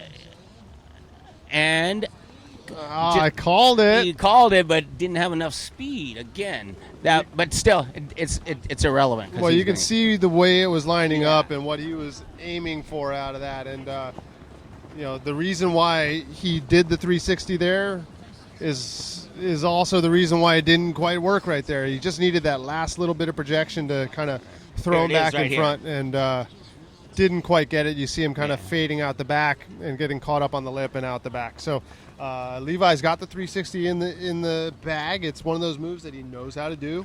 And usually makes them most of the time. A lot of the time. It's windsurfing's tough. No kidding. You know, what are we going to say? Windsurfing's hard. It's hard to put these aerial maneuvers back onto the face. Okay, so here comes Tom Saltashak, and this is going to be a much-needed scoring wave for him. We got less than a minute left, so Tom's going to make the most out of this. Nice bottom turn, combination off the top. Nice roundhouse off the top. That was really good. Now this thing's going to shut down on him, but that could be the wave that pushes him over. It could be, but you got Garcia way out the back and on a set wave, so it's not much time left in the heat. How much 30 time? seconds. 30 seconds, but Garcia out the back is on a wave right behind Levi. So here's Levi working his way down the line. Nice aerial. Going to go out the back, but behind him, when we get on Garcia, this wave will count at the very end of the heat. So And Tom needs this wave too. This is going to be an interesting second and third thing, and Tom straightened out. oh, that's not what you Tom. need, Tom. Well, fortune favors the brave, Rob. Fortune favors the brave. That really surprised me about Tom. I thought he would go for it. Maybe he didn't know.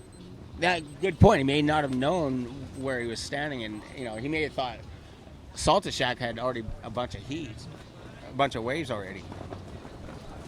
Yeah, well, it's hard to have that competitive awareness, to know where you are in the heat in terms of what you have, and then to know what the people around you have as well. So hard thing to do to be focused mentally, to be there as well as to be there physically, to be able to... Yeah, and you don't want to really think about your competitor, especially if you can't see him. Now, if they do something in front of your face when you're going out, that's a different story. Yeah.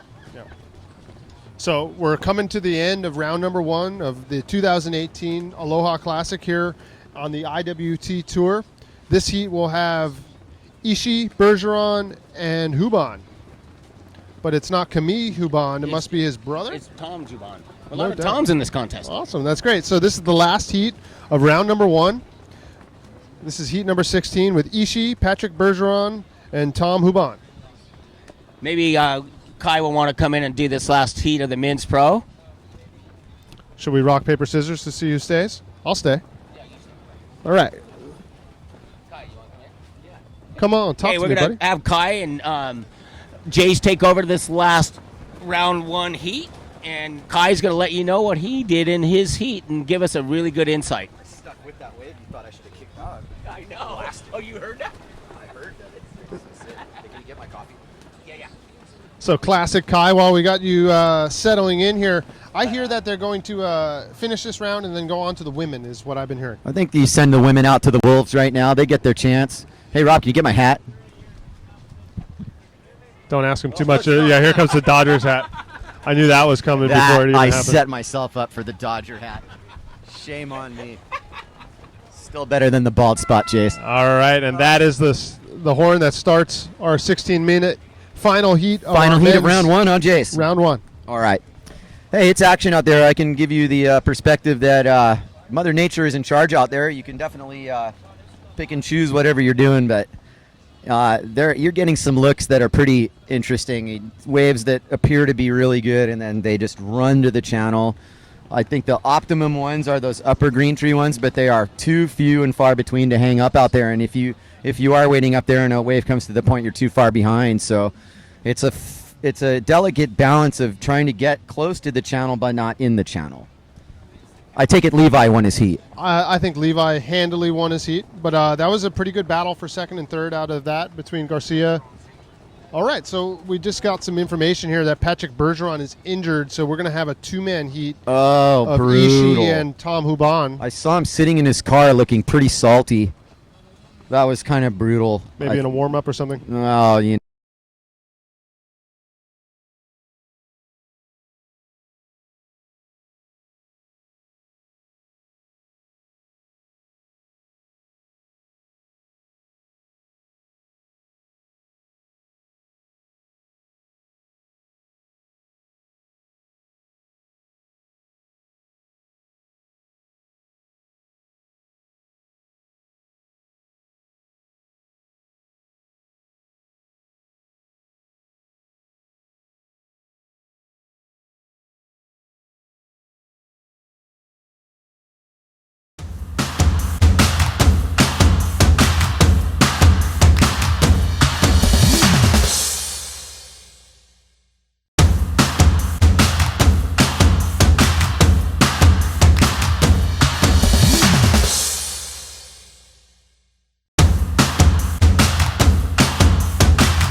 This is the last heat of round one. Ishii and Tom Juban. Patrick Bergeron is injured and out. Two-man heat. Jace, would you pay $100 to sail Hokipa by yourself with someone else for 20 minutes? Today, yes. Yes. Today, oh, that's an emphatic yes. Yes. And I've got the $100 in my pocket. If they offered it to me, I'd be there. I'd have to borrow your gear. you're more than welcome to. It survived me. It will survive you. Well, maybe not. Well, I got my sales sponsor there. We could just take your board, maybe. Okay. Okay. True. We are all one, but that is not ultimately true in windsurfing. We are very particular to our gear and who we support. Tom Juban, you know, having an older brother like Camille, I would think there is some incentive to raise the level in a situation like this where people are watching. And Tom rides for Quattro boards, so he does have the added advantage of whatever, you know, secret ingredients Camille has. I'm going to go ahead and assume that they draw similar lines. And Tom's a little bit of a herkier character. That was a big blowtail. That was a big blowtail. It was. He's a kind of a bigger fellow than Camille, isn't he? He is. He's a little herkier. Would herkier mean... Just more top heavy. Okay. You know, like Hercules. Hercules, yes. I don't really look at Camille as like Hercules, but Tom kind of looks like a big Murph. Yeah. Tom seems to have some weight behind his punches. Plus his name is Tom, which is gnarlier than Camille. But Camille, you know, between the two of them, I think has always kind of blazed this trail where, you know, it's not like Tom's living in Camille's shadow. Camille is the better sailor. I'm going to go ahead and say that.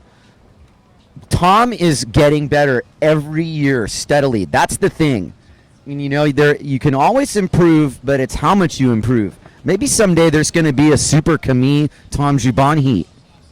That would be fun to call. I would have to try to do that in French or something. Anyway, Jace, you know, it looks like we've got some of the girls kind of positioning themselves for the first heat of their first round of the women's competition. So more than just the two guys that are in this heat that are out there in the lineup, we have some girls kind of getting ready in position-wise for their heat. So in this heat, we have Ishii and Huban. And Ishii is going to be on the, is that the R&D rig? Is that Ishii right there? That is. And he's on a bomb. That's an absolute window maker. He might be kind of a small guy. Adding to that, Tom Juban in front of him has a huge section. He looks like he's going under that thing. Kaboom! What a hit from Juban. I don't know what he was thinking, but he made it. Now, Ishii on the outside on his RRD rig has a good wall in front of him if he can just slow it down a little bit, not too far ahead. This is a big section here. He can go vert on this if he gets his board under control. That was a well-ridden wave by Ishii, and Juban is pretty much blowing my mind. Blowtail and then that big section. Talk to me. Yeah, Kai, I mean, that's one of those waves that it'll be interesting to see what the judges do with it, because in terms of the spot and how dangerous a moment that was for Huban, that was very late and very under the lip, and I hope that he's rewarded for how aggressive he was right there. That calls for a replay. I would like to see Tom Juban's wave on replay and in slow motion, please. Nobody's doing anything. It's the swimming Olympics here. Let's get a replay on that if possible. Tom Juban in the Gastra rig. And let's see what slow motion lip hitting goodness. But you know what I'm saying about that, Kai, where that sort of aerial, when it works out right, it looks like it's no big deal. But when that moment goes a little bit late, you are getting pile drived in front of the reef. In front of the reef and in front of everybody watching. Yes. In this situation, that adds to the agony of defeat. But, hey, Huban had a nice hit there and probably got himself a good score. Let's see if the live score mobile will give us a number. Anyway, we're wrapping up. I was just going to ask, Jace, you know, in terms of you've watched the majority of this first round here from the couch, and we must reflect really positively on this. I'm not going to start comparing years, but for day one, this stands out to me pretty strongly. Yeah, I mean, it came out of the gates hot and heavy right off the bat. So you got to like it when your competition starts off like that, because there was no waiting around. There was no him and hawing, or are the conditions good enough to get going? It was let's get everybody here. Let's get the jet ski in position. And once everything was ready to rock, they were started. Duncan Coombs got that thing going. 11 a.m. sharp. We have been sailing for a good long while here. Close to 5 hours of competing. Duncan is a veteran race director, and he has pulled through. Granted, Coquipa has given him the opportunity, but he has pulled through with very prudent decision making. I might have at one point asked for longer heats. He stuck to his guns, and that's why we're as far as we've gotten. We're going to finish around here, and with the forecast we have right now, that's pivotal. That's good. It's I'll tell pivotal. you what, did you see the scores drop? Tom Huban got a 6 on that last late hit. The judges absolutely rewarded Tom Huban with the commitment that he had for the last aerial. It's giving him a really 6. good to see this. I think that the whole gadgetry of the tricks and the rotations, it's there if you go big, but if you know you're hitting a small wave and you do it, what Tom Huban did was gnarlier than a Taka on a 1-foot wave. Yes. And it's one of those things that it doesn't always get reflected in the scores. Not always. Not always. But a 6 right there, that's a big score in this heat. That is the high score of this heat. That puts him in first position over Takahura Ishii. He's Way got a to go. 6 and a 4.23 versus Ishii's got a 5.43 and a 4.57. That's excellent. I'm really proud of him. You know, he comes here, he's really unassuming. He wants to get in the game. He's not necessarily, you know, a PWA sweetheart. He's got a claw and scratch and tear his way. That's what this contest and the IWT itself is for. It's a platform for guys like him who find themselves in a situation as thus. 2 people out on the last heat of the first round. Everybody's watching.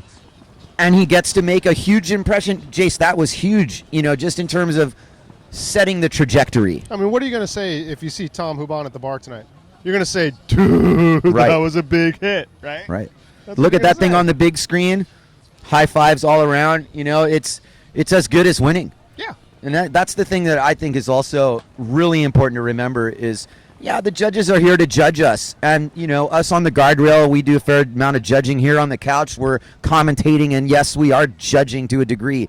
But the peer approval, day in and day out, It matters. it matters. And, you know, it's not like Tom knows a bunch of people are talking about him and that he got a gnarly 6. But deep down inside, he's going to appreciate the fact that he stared that section down and hit it Yes. hard.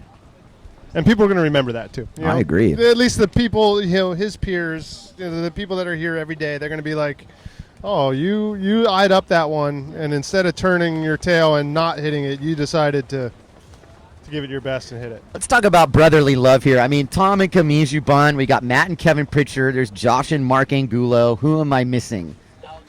Alex and Greg Aguirre. Thank you, Rob. Levi and Luke Seibert. Levi and Luke Seibert. Thank you, Jace. Peter and Paul Seibel. Peter and Paul Scheibel. What did you say, Randy Jeff? and Robbie Nash. Randy and Robbie Henderson coming in with the huge call there.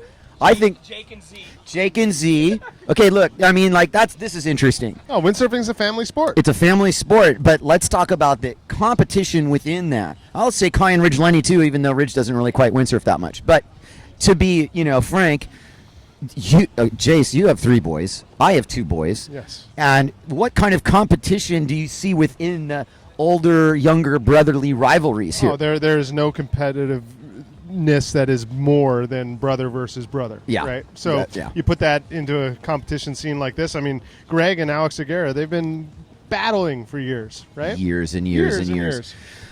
I find that, you know, Levi and Luke, when they came on, I remember Luke early on was bigger than Levi. Levi hadn't grown yet. And Luke was, you know, in his early day of emergence, such a bright, you know, rising trajectory. Levi had a mountain to climb there. Yeah. I mean, Luke was the more powerful sailor. Levi maybe was a little bit more technical in those moments. Yeah. But I mean, the point is that Levi hadn't even, you know, grown yet. Right. And so Luke was the older brother, but you saw that they fed off that, competitively speaking. And Ishii way up at Green Trees, boy, I like going up there. This is where Hukipa masks itself as a point break, and outside of him is Tom Jubon. Maybe we can pan out for the 1-2 punch.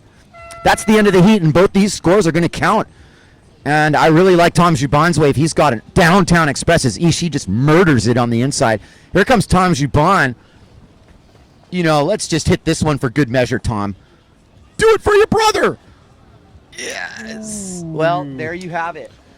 And I don't think that's going to make a huge difference, but Camille might have a little something to say about, It's interesting when you get that late last hit. Juban, he got away with the last one, so he figured, what the heck?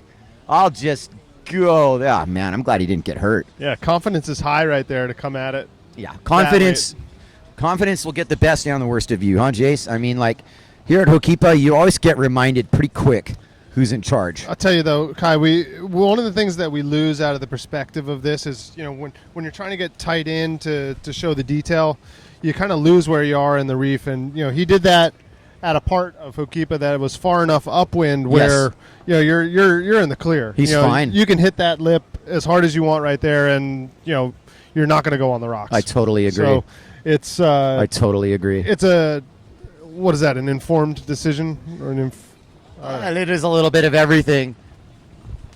And that is a wrap for round one of the men. Good job, everybody. Well sailed, every single one of you sailors. Good quality action. I mean, that I've seen them all for 30 years, and that's a standout round. A lot of performance highlights there. I was really fond of how Antoine Martin sailed. I thought that Pascal Hardy made an impression on me, clawing and scratching and tearing. There's a lot of names to name. Graham Ezzy, let's give that that goiter he did big props. That was probably Graham the Ezzy. move of the contest for me. If it wasn't Barrett's 360, that was also big. Robbie Nash had a very good first round. Brazinho sailed outstandingly. Antoine, I mentioned him first. Oh, okay. And he's our tour leader. So if there is anybody who's feeling any level of pressure, to use a played out word. But here we go. Round one for the women, and this includes the women's tour leader, Maria Andres from Spain, and Anya Valeca and Angela Cochran. And that is Angela screaming across a Hokipa face. Tiptoe control levels. Here goes Angela heading for the channel. I wouldn't kick out if I were you.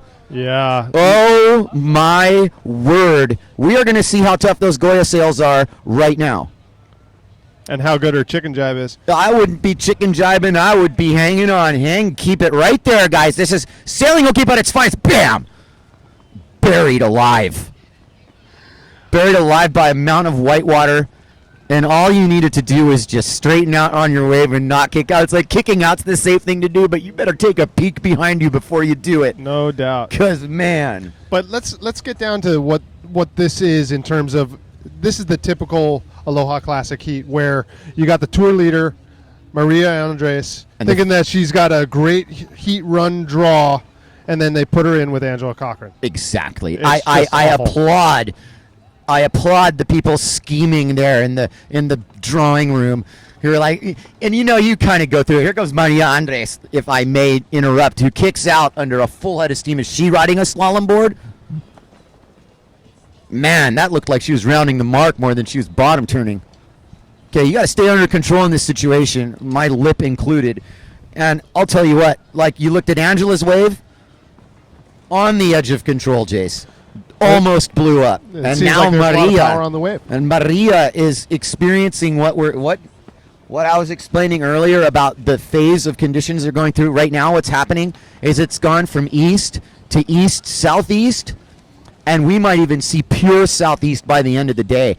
And that is a tricky technical direction to sail here. And what does that mean, though? It's going to make it super offshore on the wave face? Super offshore on the wave face. It's going to jack up your apparent wind. It is going to wreak havoc with your ability to go out at will, because it's very tricky to round the corner in the channel, but it will amount to scoring opportunities deluxe if you want them. Here comes Maria Andres, our tour leader.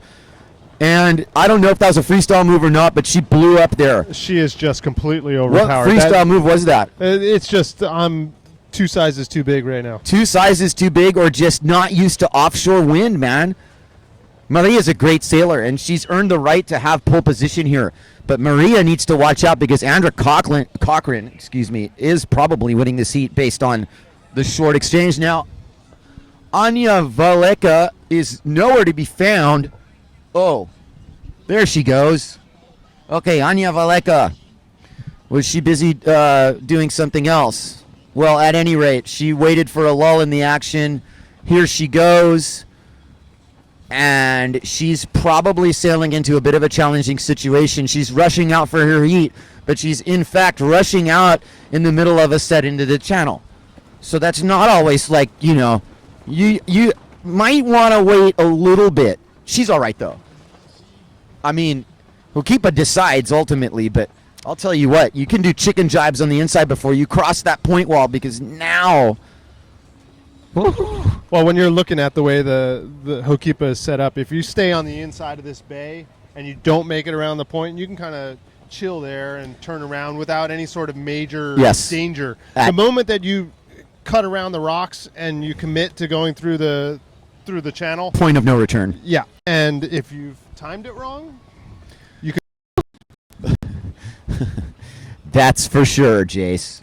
You're a seasoned veteran at Hokipa yourself, and I will tell you, I've seen you catch some bombs out here, just like Angela Cochran is on a mega bomb. Look at this wave setup. She's not afraid to make an impression here. Does the sheet and bottom turn, engages her inside rail to make sure that her speed is true here. This is classic Angela, getting that rail in the wave, and now she's in the safe zone. This is going to be a hefty score. Maria's got her work cut out for her, guys, because Angela's taking this heat right now. There she goes. She better be careful not to go all the way to lanes on this bottom turn. Just kick out. This time she's safe. That is a wide angle there. And as you see the top of Motoko Sato's sail just get erased. That was horrifying to watch. And I will spare you the dramatics, but Motoko Sato got handled right there. And here comes Maria Andres from España, and it's looking good for her. This is a situation she's in control here. Now Maria's talking. Here's your IWT tour leader, Maria Andres, off the bottom and fading back into the pit. Not really super aggressive and pales in comparison to Angela's wave size, but it's going to be a score. And if it's a score, then she can go and back that up now. Well, she needed the score. You can't let Angela run away with this. I mean, that last wave is going to rack up in the 5 somewhere. You can't let her go back-to-back and really fill up the card like that. So Maria is able to put a score on the board, but you can tell that wave, while it was smaller, at least she was in control. At least there wasn't 1,000 miles an hour of wind on the wave face for Maria there. Exactly. Oh, Anya just in the channel a little too far down, and Motoko Sato's in no fun place to be either. The wind is doing two things. It's turning more southeast, and it's threatening to drop. But if you look at Angela Cochran on the outside, it's not dropping for her. She's fully stacked. And those Goya sails, they look like they have a lot of low end, man, but when they hit the power button, those things look like they max out pretty good. And this is a day where you're going to have a wide range of power. Maybe a little more downhaul, a little more outhaul in that situation. That's just me. I don't ride Goya sails, so I wouldn't know how to tune them. But I'll tell you right now that it's a combination of being barely powered on the inside and overpowered on the outside. And when you're on a wave, hang on. Yeah, it's a difficult day to sail here. I mean, if this was just a free sailing day and you were out in the morning, this might be the kind of session where you say, maybe that's enough for the day. When the wind goes completely offshore like this, it makes everything harder. It makes getting out harder. It makes being on the wave harder. Exactly. The parent wind, it's your best friend and it's your worst enemy, and it totally depends on what the design parameters of your sail. If you're in a situation where you got maybe a 5-batten sail that has low end, at least you're going to be able to get the grunt going. I'm really appreciative of some of these, these latest models, where, it's like 2-batten. And it's a really low end affair. But here at Hokipa, and especially up at Jaws, the apparent wind is it's wild. You really get these radical fluctuations. And another place I've sailed, Punta Preta, is probably the most radical in terms of you're at an actual point break, and all of a sudden you were barely moving going out, and you get on a wave and you're fully powered. It almost doesn't even make sense to you that it can be like that. And the whole thing about how we're designing sails these days, one sail can't do it all, obviously, but we're trying to, make it so that you can rig a sail and be able to tune it for a wide range of conditions.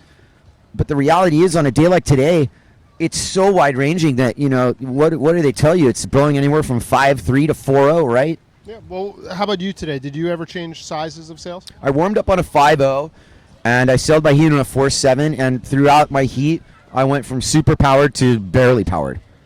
On the 4.7. On the 4.7, and I mean it was the only call. I would have never wanted to be on a 4.5, and On the 5.0, would you have liked to have been on the 5.0? absolutely not. I made that mistake a while back. This is Angela Cochran on the wave here. Another beautiful section for her to work with. Look at that wave, Jace. Yeah, I mean, great wave knowledge. Angela is a local here at Hokipa, has been sailing here for years, knows exactly which wave to get and what to do with it. She's really showing She's the just experience. milking it right now.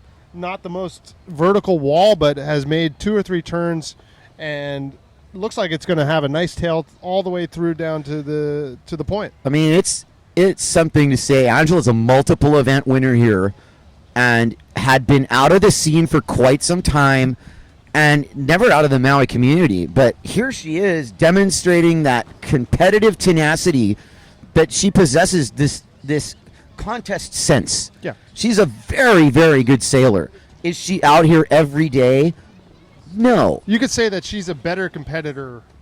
Yeah, I think that's fair. I mean, she doesn't sail much, but she's still, if she puts on her competitive shoes, don't bet against her. I'll tell you what, maybe this session is the one that makes it click and she's start coming back out here a little bit more. I've got often. a funny Angela story. So, Okay, like, let's I was like 17 years old doing the nationals in Hood River, and this is like Angela's probably prime time, still doing the slalom tour thing, and they line us up in some sort of start, and somehow I'm on a starting line with her, and I get in her way, and like I incurred the wrath, like get out of my way sort of screaming wrath. Oh, and she dude. spooked me so bad. Really? Man. She hissed at you or Oh, screamed at you? Yeah, she hissed and screamed, and I turned my tail and ran. Dude, that's gnarlier than when I did the Golden Gate Crossing and they started the men 20 minutes early and Britt Dunkerbeck just smoked me at the finish. I love it. Right. That was terrible. Yeah, well, I was practically seasick.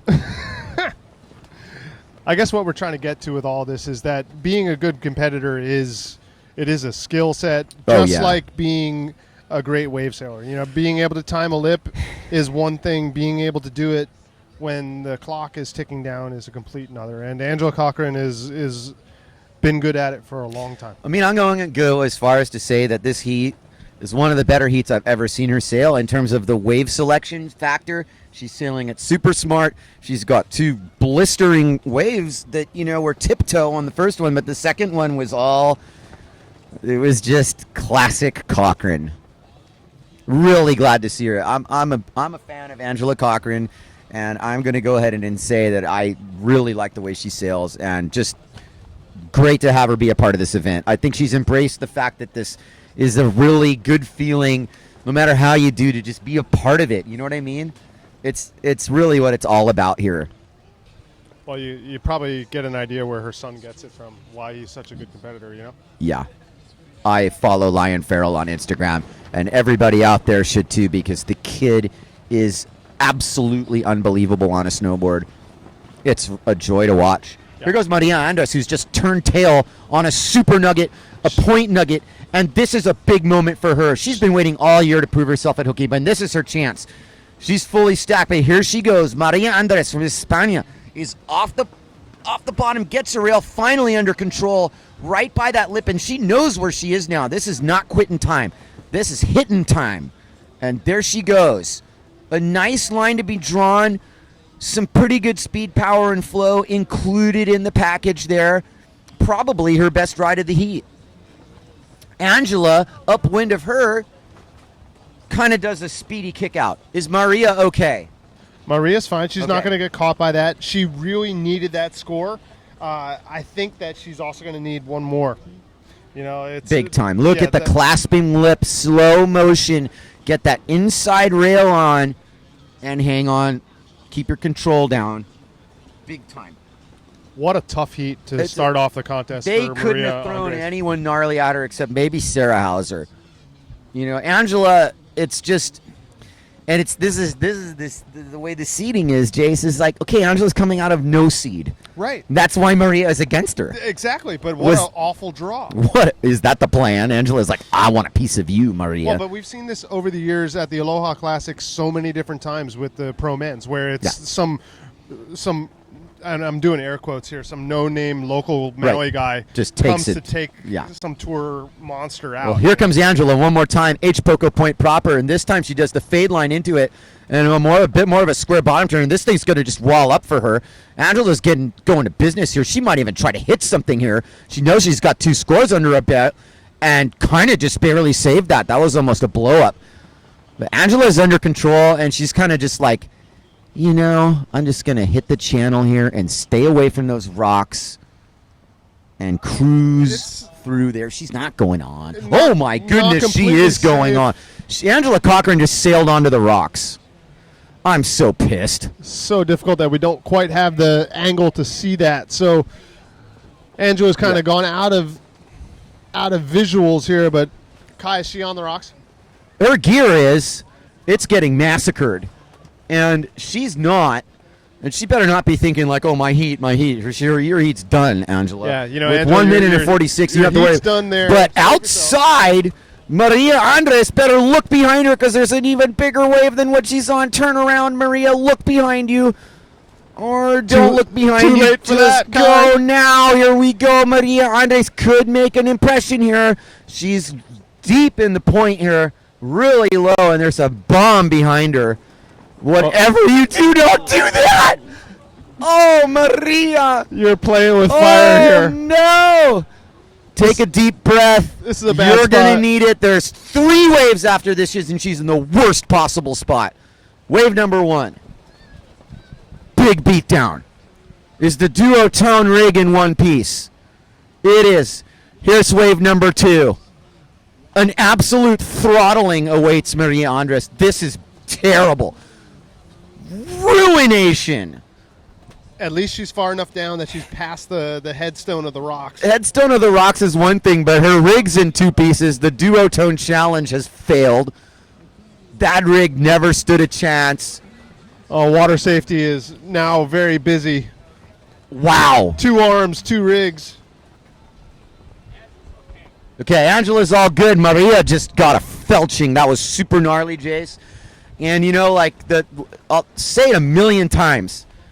Don't go on the first wave of a set. You're just asking for trouble. Hukipa's like, I have you now. I will destroy you. You are doomed. Looks like they're going to share a cab back in. Absolutely. 4, Rob. 3, 2, 1. This heat's done. That was super gnarly. I'll tell you what, that borders on what we want to send the women out in. I remember 2 years ago, Sarah Quito Fringa got in a huge batch of trouble. 10 footers landing on her head, and we're like, wait a minute here. What are we actually achieving here?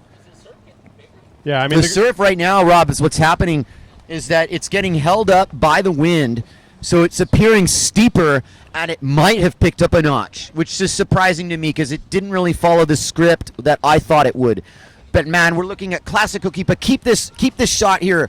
All of you watching at home can respect and understand the power of Hokipa. and We're on the north shore of Hawaii. It's tricky right now. It's it's not only is it big, but it's the angle of the wind. It makes it hard to be comfortable in anywhere on any point of sail. Comfortable? Oh yeah. If you're comfortable, you're ahead of the curve. But I'll tell you, man, what did we learn in our tow class, Jace? We went and got our towing certification ocean safety course there in Oahu a number of years ago. Yeah, look out the back. How are some of these sayings though? The one that I don't believe that they taught us, but I remember Brian Kailana, the great instructor and waterman from Oahu. This is my favorite one. What does FEAR stand for? FEAR stands for false evidence appearing real. And what that draws to mind is that if you fear, you hesitate. And if you hesitate, your worst fears will come true. And we saw that with Maria right there. But not so much with Angela. Not so much with Angela because she held it together. But Angela walked the fine line and has done so before. And I give Angela huge credit for, going out in this today with the limited amount of warm-up. And I said this earlier to someone too, I just got back to the island 4 days ago.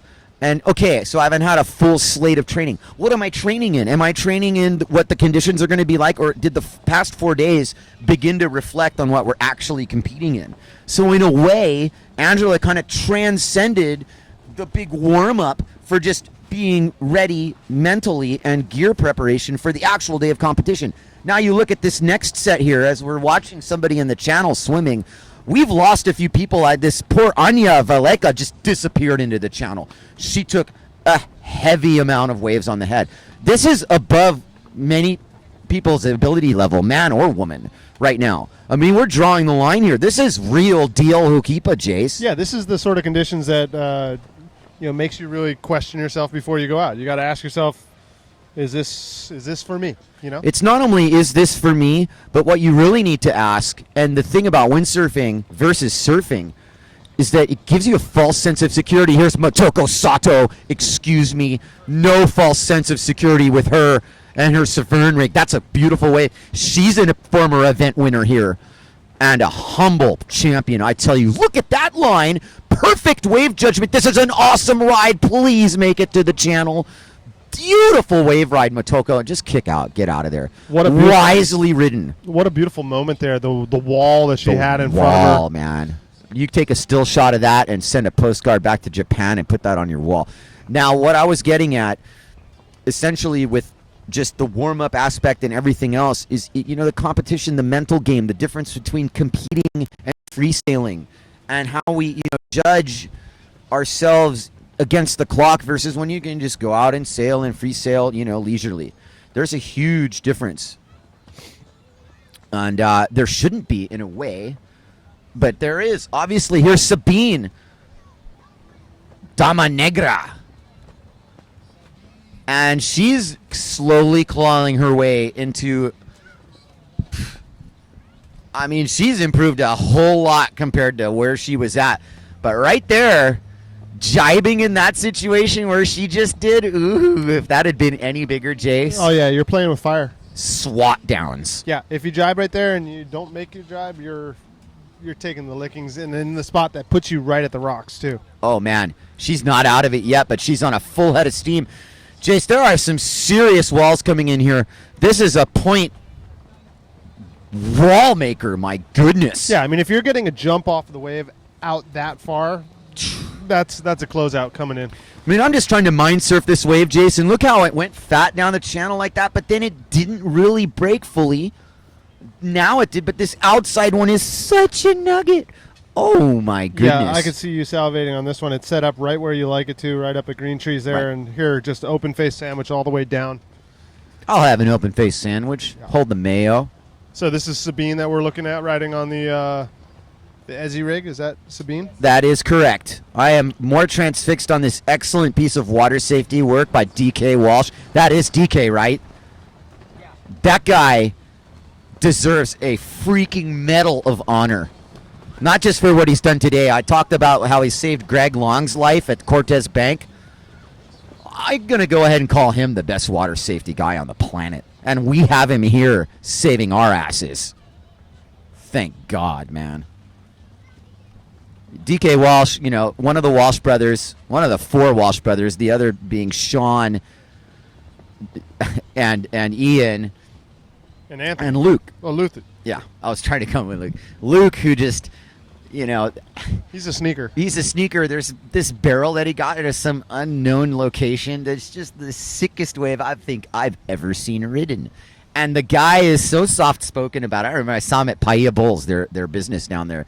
If you ever want to get a good acai bowl, go down to Paia Bowls over there at the bottom of Paia. Get yourself a cup of coffee and an acai bowl. And that's the Walsh Brothers business, if I'm not mistaken. But I seen him down there unloading some coconuts. And I'm like, dude, where did that barrel come from? And he's like, he just kind of like shrugged it off. And, it was bleep, bleep, bleep, because I'm not going to tell you where it was. And he just said something funny like, yeah, but it didn't make the movie. And he was talking about Ian Walsh's movie, of course. Oh, that's tough sledding. It's No, hard to, back to the make brotherly a love bit. Like, what do you want your brother upstaging you in your own movie? I guess not, No, right? no. Oh, I'm sorry, bro. I didn't see that clip. You were below sea level. Yeah, it never happened. Motoko Sato. Motoko Sato, off the bottom here. Beautiful bottom turn. Somehow she's got this power stance that I see very few women able to put their full rail in the water, and she does it. And you know what else she does? She makes very good decisions in terms of kicking out when you need to. My goodness. Know when to hold them, know when to fold them. I'm just still remembering Angela sailing straight onto the rocks, and I'm shaken. And I hope she's okay, because that was unnecessary. No, I saw Angela's rig come up. She looked like she was doing okay. So All right. Thank you, Angela. You put on a good show before that whole thing happened. I'll be looking forward to seeing her advance. I mean, it'll be No. actually interesting to see Angela kind of run up against somebody like Motoko, you know? I agree. We've got a lot to play for here. I want to talk about the title race for the IWT Tour and a moment in time that happened to our top simmer female team rider, Sarah Hauser, who unfortunately, whatever it was, Montezuma's revenge, some sort of ailment, and she's just stuck in her van as the women's heat goes out in San Carlos. She couldn't sail her heat, and it really cost her in terms of the rankings right now. She's clawing into it. I don't know if this is a done deal for Maria or not. And I'll tell you